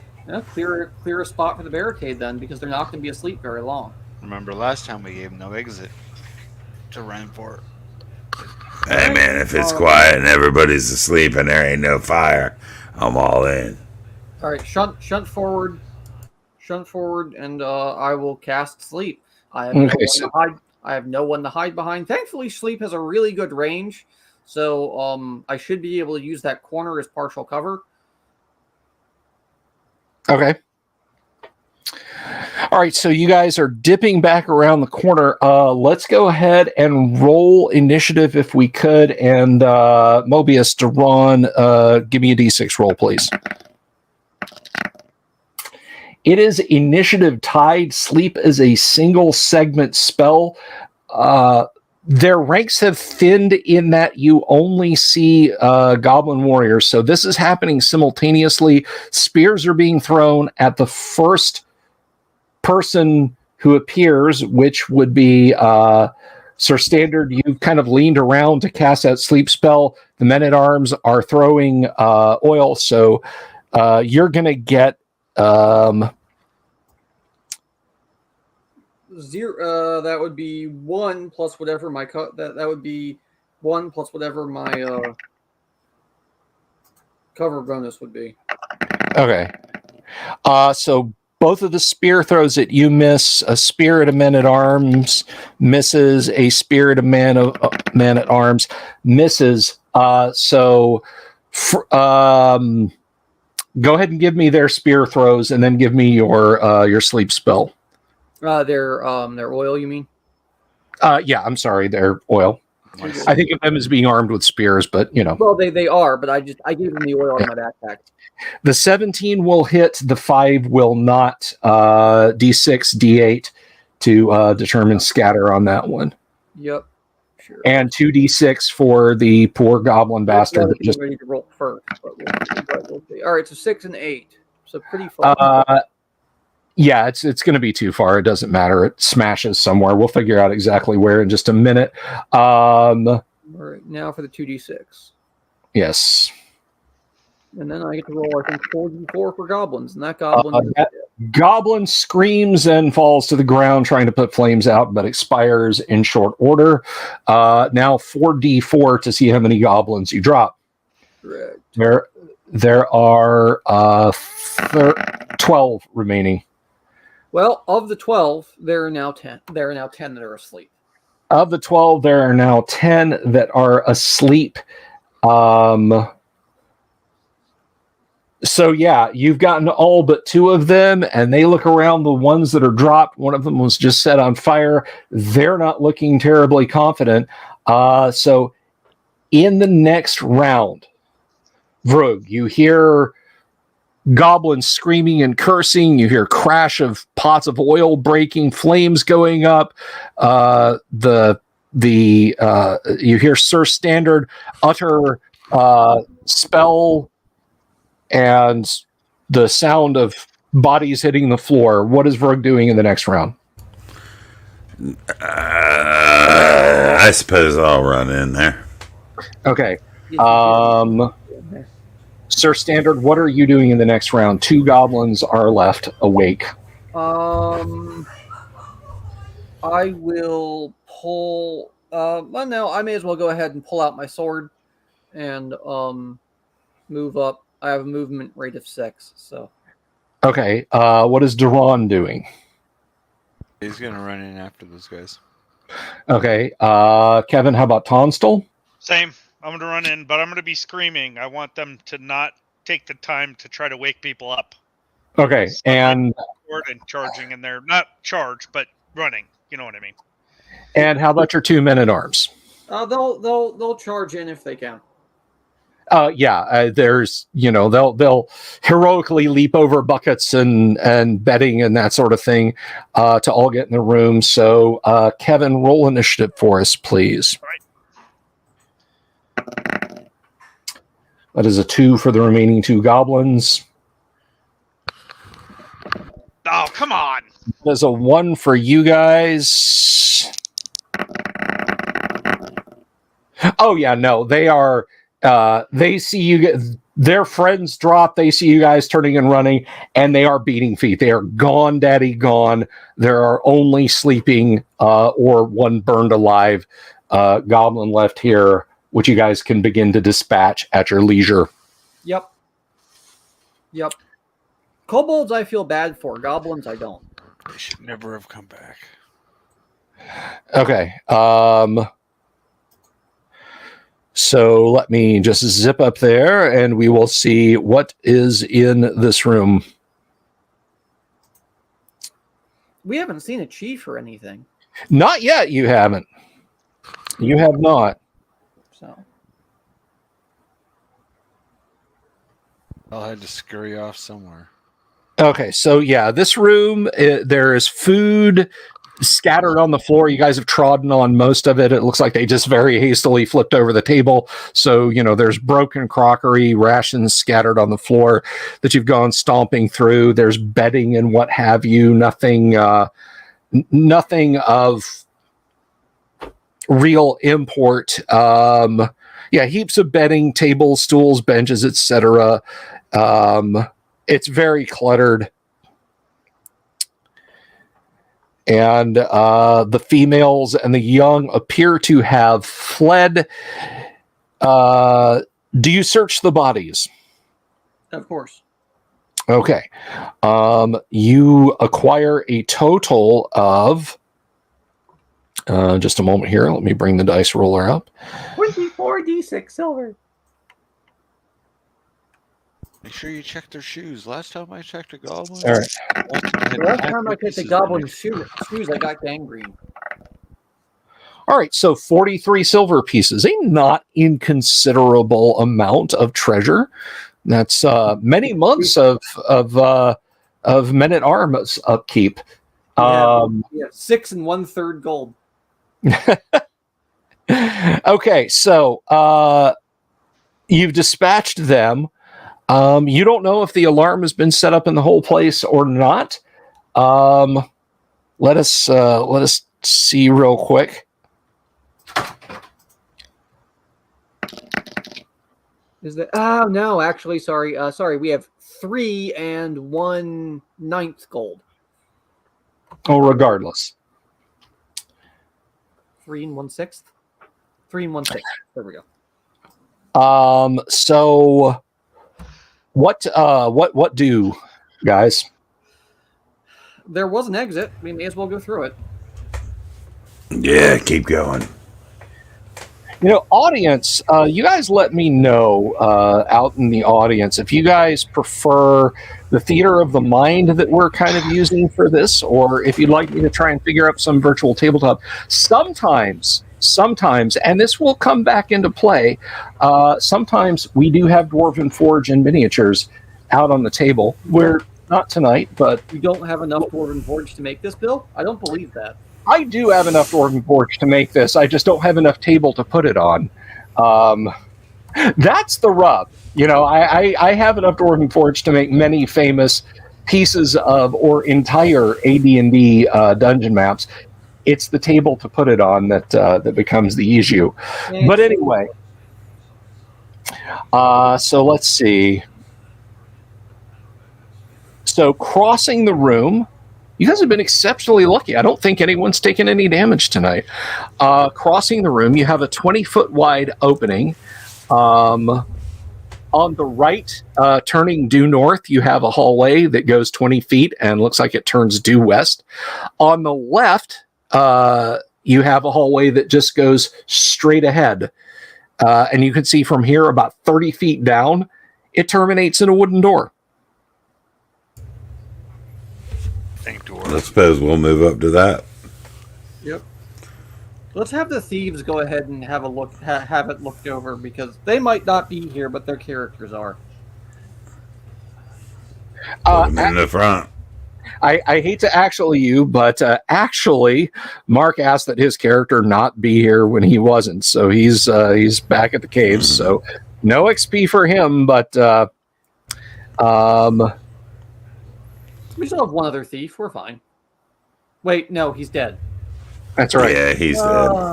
No thieves. Okay. No thieves. When there is no thief to hand, a dwarf will do. What do you think, Tonstal? Yeah, I mean, I guess so.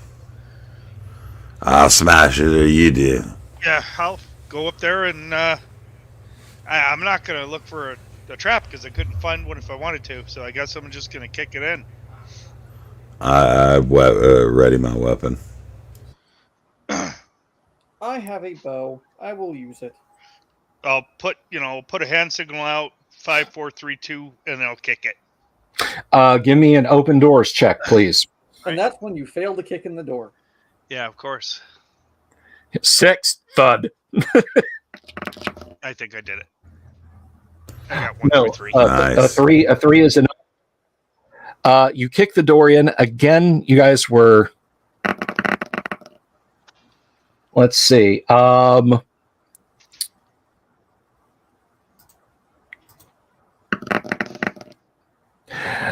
There's a rather large goblin. He's almost hobgoblin sized. He's a big goblin. There he is. He is where he is. We've been looking for you. Yeah. Hang on a second. I lost it there. There are several females who squeal in fear and are pushing their way back, except a couple of slow-eyed, black-haired female goblins who draw daggers from their belt, and he's shoving them aside. Away, whores, away! I'll kill you lot. I'll have your guts for garters. Which one of you dares to fight me? I'm your Huckleberry. You wear garters? He will be in a minute. So be it. I'll have it. So, Vrug, you have accepted his challenge. Sir Standard, what is I'm sorry, DK, what is Sir Standard doing? I intend to charge, by the way, just to be putting- clear. I'm putting an arrow at him. If I can Okay. get one, if I can get one before Vrug gets to him, great. Okay. Duran, how about you? Yeah, I figure so I might as well get rid of this list stone on my sling. Fire it Okay. at the door. Okay. And Kevin, how about Tonstal? Yeah, he's charging in there. Anything At- killing once is worth killing more than once. At one of the females or at the chief? Oh, at the chief. Okay. The females I'll deal with in its own due time. Okay. How about the men at arms? Are you ordering them to do what? I'm moving them in. Okay. They'll deal with any female with a weapon. All right. And Doomsword, did we? I think we're back around to you for initiative, or have you done it already recently? You know, it doesn't matter to me. All right, there you go. Yeah, I hadn't. All right, so charge goes first. So, Vrug, go ahead and do your charge with a capital C. Yes, sir. All right, this includes my total mod. Oh, and it's a natural 20. How about that? Oh, all right. Well, at least So you go charging in. Roll your damage. Oof. Oh, 4. All right, you slash him, and he's. You'll have to do better than that. There's more where it came from. Kerr. And Kevin Tonstal said he was charging in. Yes. he is. Yep. So plus All right. 2, plus 2. Okay.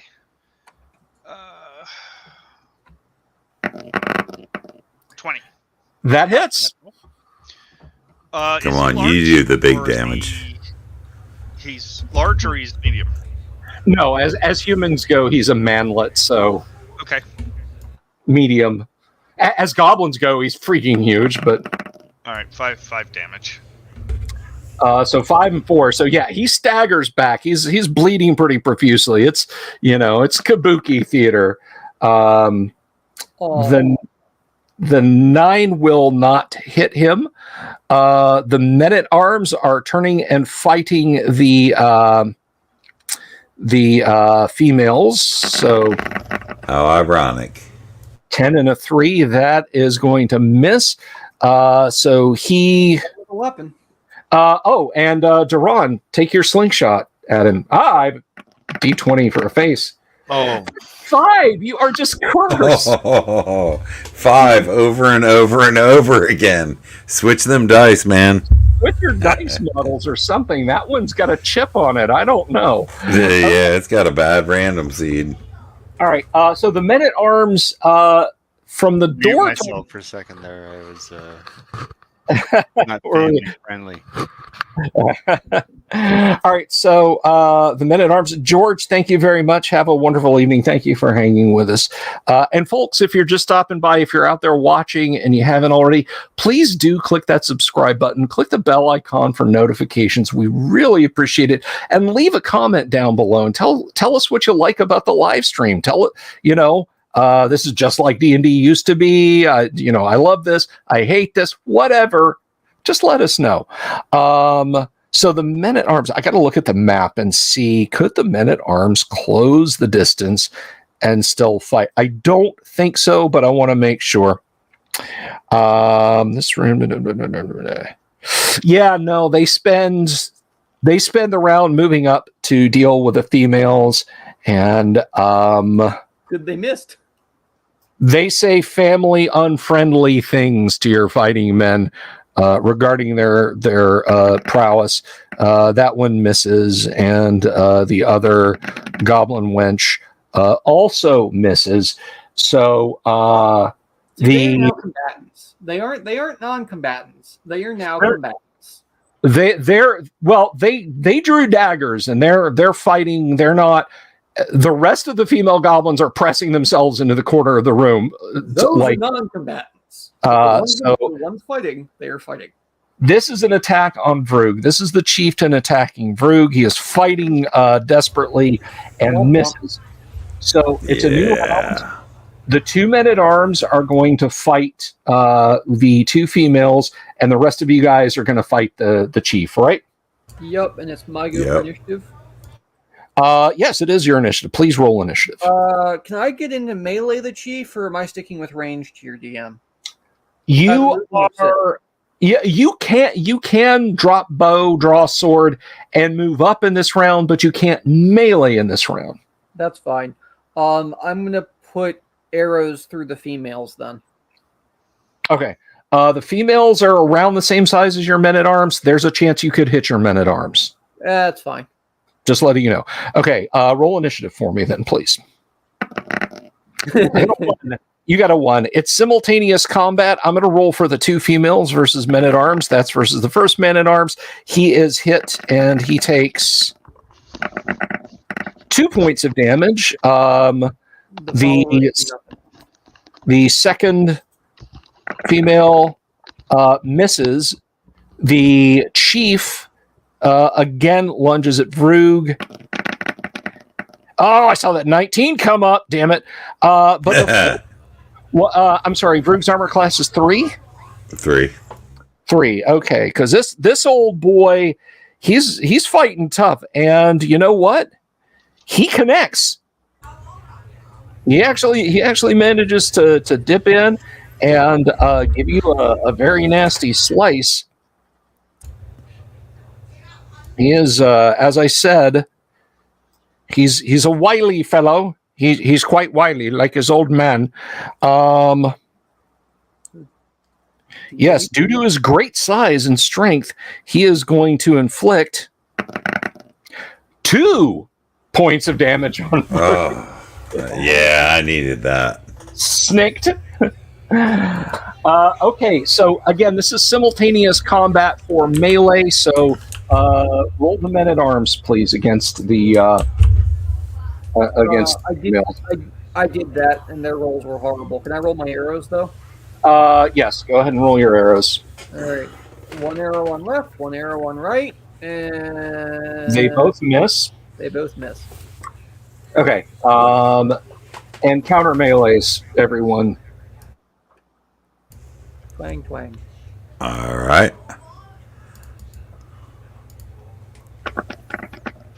Miss. Duran's 5s. Duran's 5s. And Kevin did have to dip, so we bid you adieu. Tonstal will make sure that the party is not ambushed from the rear. Dirty History and Hobby says the channel has the best AD&D live streams. Well, thank you very much. Spread the word. Tell your friends. Tell your enemies that you want to be your friends. We have pretty good AD&D live streams around here. So that is a miss. Mobius, does Duran have anything that he'd like to do? Well, he wasn't doing melee, but he was still at the door with this thing. So Okay. Yeah, so it's just me and the big guy, huh? You and the big guy, and we'll go ahead and resolve. I'll do this for Kevin. 12, 13, 14, I think, because of his strength. Yeah, +2. Okay, so AC 6. No, not for this fellow. No, I mean that's what it hit. Oh, it hit AC 6. Okay, yeah. Unfortunately, that will turn, and he says, "I'll keep a watch to the rear. He's all yours, Vroog." Gee, thanks. The glory is yours, my friend. He claps you on the shoulder. It better be. and moves to the back. Okay. Jorge says non-combatants have to be treated according to Lake Geneva Convention. I know how Gary played D&D. This might not go that well for the non-combatants. So we drowned them? Yeah. Okay. So that was a miss. He slightly injured you. New round. You've still got 3 goblin combatants fighting you. Doomsword, what is Vroog going to do? I don't really have a choice. I ain't running from this guy. Okay. TK, is Sir Standard moving into melee now, or are you just going to continue firing arrows? Yeah, I'll move into melee. Okay, with one of the females or with the goblin chief? Oh no, I'm gonna leave. I'm gonna leave the goblin chief's knock Vroog's teeth in. It'll be fine. Fair enough. So you're going to fight one of the 2 females with your men-at-arms. And Mobius, what about Duran? Well, seeing that Vroog's by himself up there, he's moving in to assist. Fair enough. Well, how about you roll initiative for us then, if you would? Alrighty. Goblins get a 4. Party gets a 5. Vroog, go ahead and make your attack. This guy's on his back heels. He's dripping from a slash to the guts. Not looking good. All right, come on. Please. Oh, yeah, 16. 16 AC will. 4. Yes, you just connect. Go ahead and roll your damage. 1d8 plus 3. 10. You finish him in whatever Dario Argento gory fashion you wish to, and he drops dead to the floor. The men at arms versus the females, please. Go ahead. Yep. Roll those one at a time, if you would, please, TK. Sure. Just so it's not quite so chaotic. 7 is that a set? That 17 will hit. Okay. And now the All right. other one. The 9 will miss. Go ahead and roll the damage on the first one. Nope. 1, she's alive and well. She is perturbed. She is perturbed. So go ahead and do your thing, if you would, TK.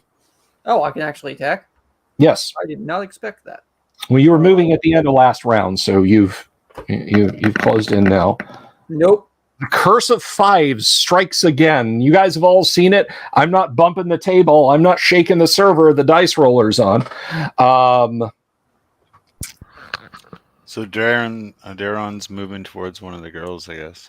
Daron's moving towards one of the females. You will melee in the next round. So female 1 versus men at arms 1.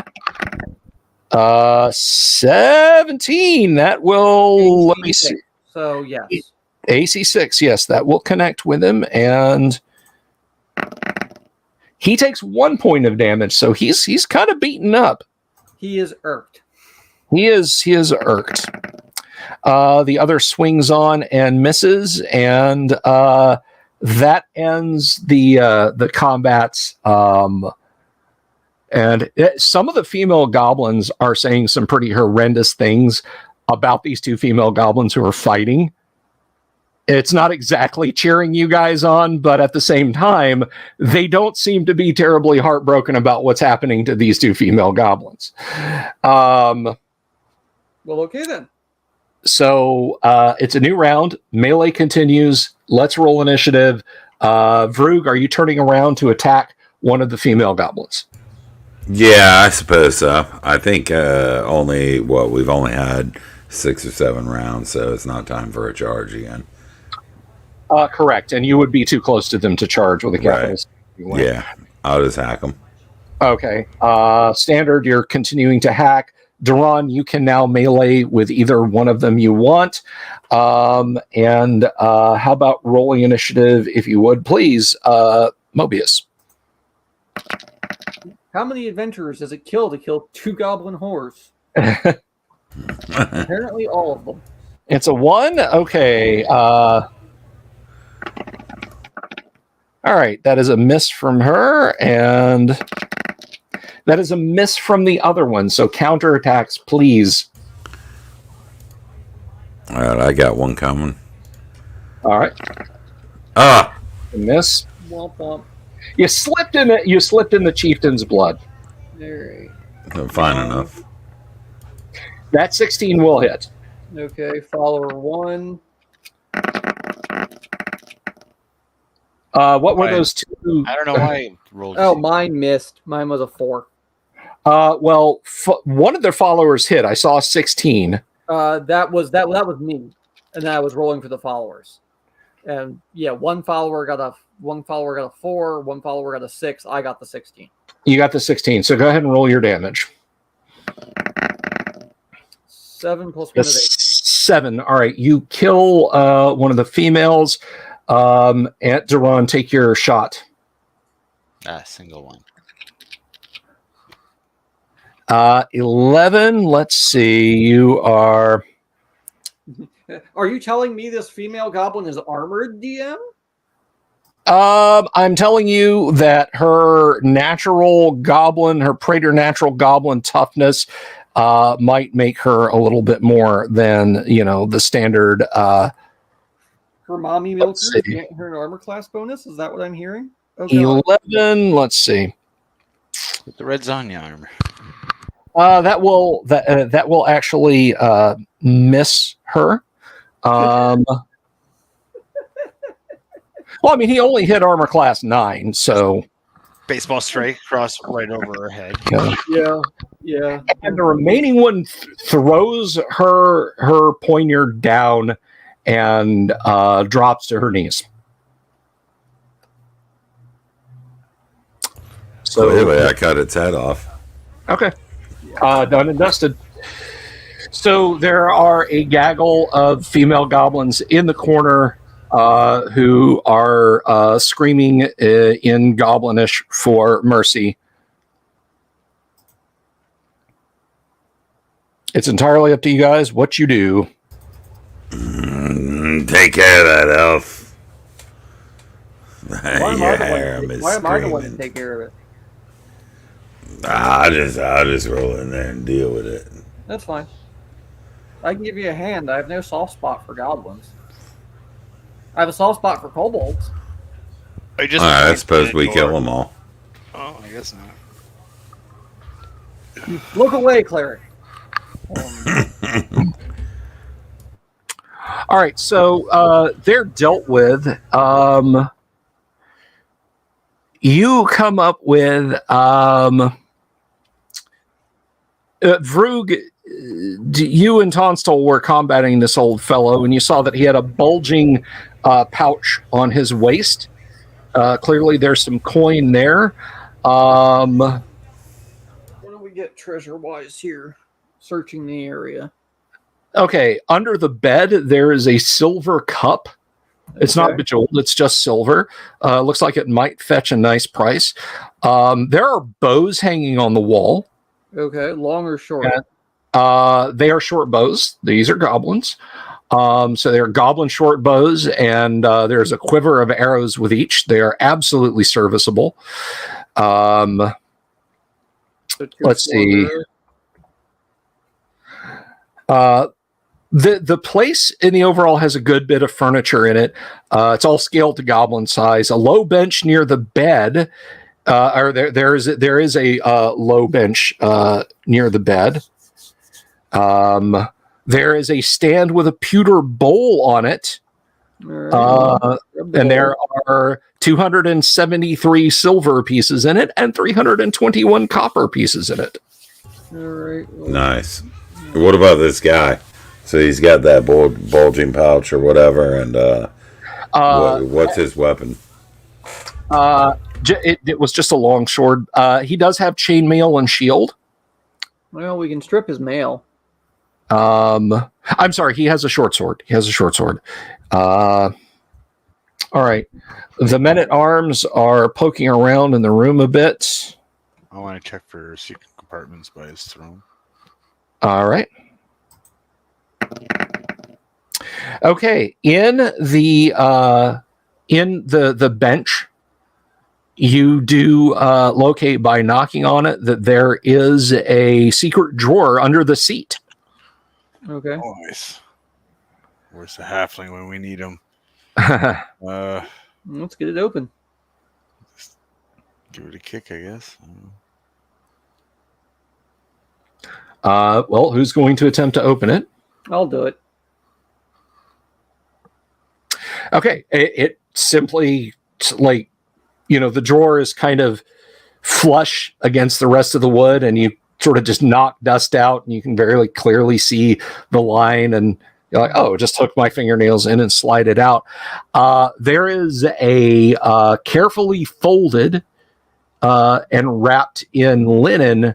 There's a tapestry woven with gold threads. This, your thief, his eyes would be bugging out. This is not goblin make. Good. Rather, this is quite a beautiful piece. But there's silver and gold threads woven through it. Mm-hmm. Okay. It's a good find. Anything else in the room? Like I said, the chief didn't have a chain around his neck or anything, did he? No, nothing like that. The pouch. You had asked me about the pouch. Did I tell you what was in the pouch? No. In the pouch that the chief had are 18 gold and 2 platinum. Nice. I just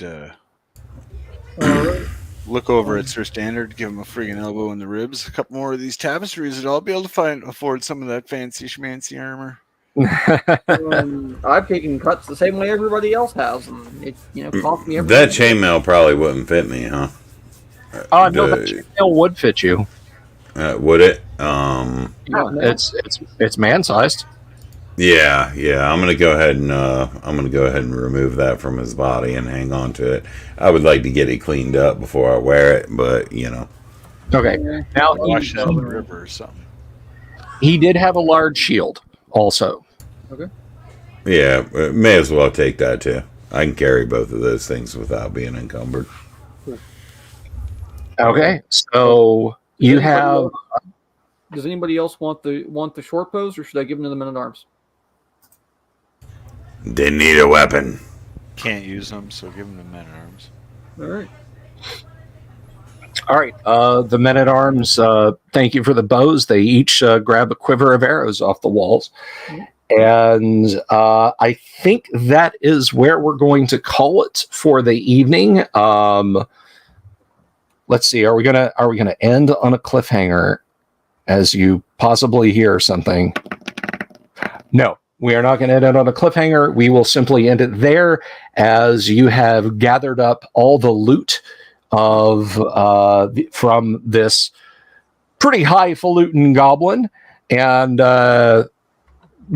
winner, if you guys decide to return to the keep, of course, we will count experience.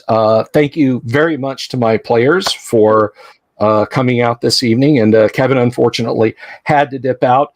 Baron Von Headbanger, I hope you're feeling better next week. And of course, Mark had other affairs he had to tend to. Hopefully he'll be back next week and we'll have a full house. Thank you all to everyone in the audience for hanging out tonight. Thank you again, Jimmy Invictus, for the super. That is always appreciated. Happy birthday, of course, to Safi. I hope you had a fun one. And again, we'll be back tomorrow evening with more fun, as Kyle will be here, and I'm sure he'll have something fun to say. But until then, folks, from myself, from Doomsword, and from TK, I wish you all a wonderful evening. And please, on your way out of the theater, keep your eyes peeled and let me know. Have you seen my owl bear?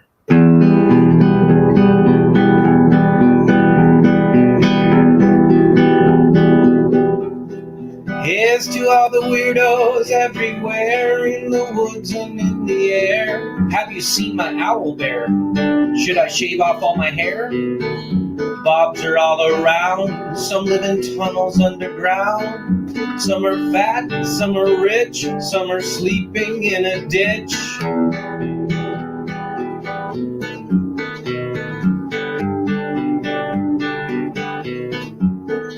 Can you ride a crooked horse without a saddle, way off course? Naked as a toad, all the way to Smoky Joe's. Have you seen the little creep driving fast in his little green Jeep? He smells like fish and brandy, but his rotten teeth look dandy. Take me to the show, I don't care if fast or slow. From action flicks to dancing dicks, just take me to the show.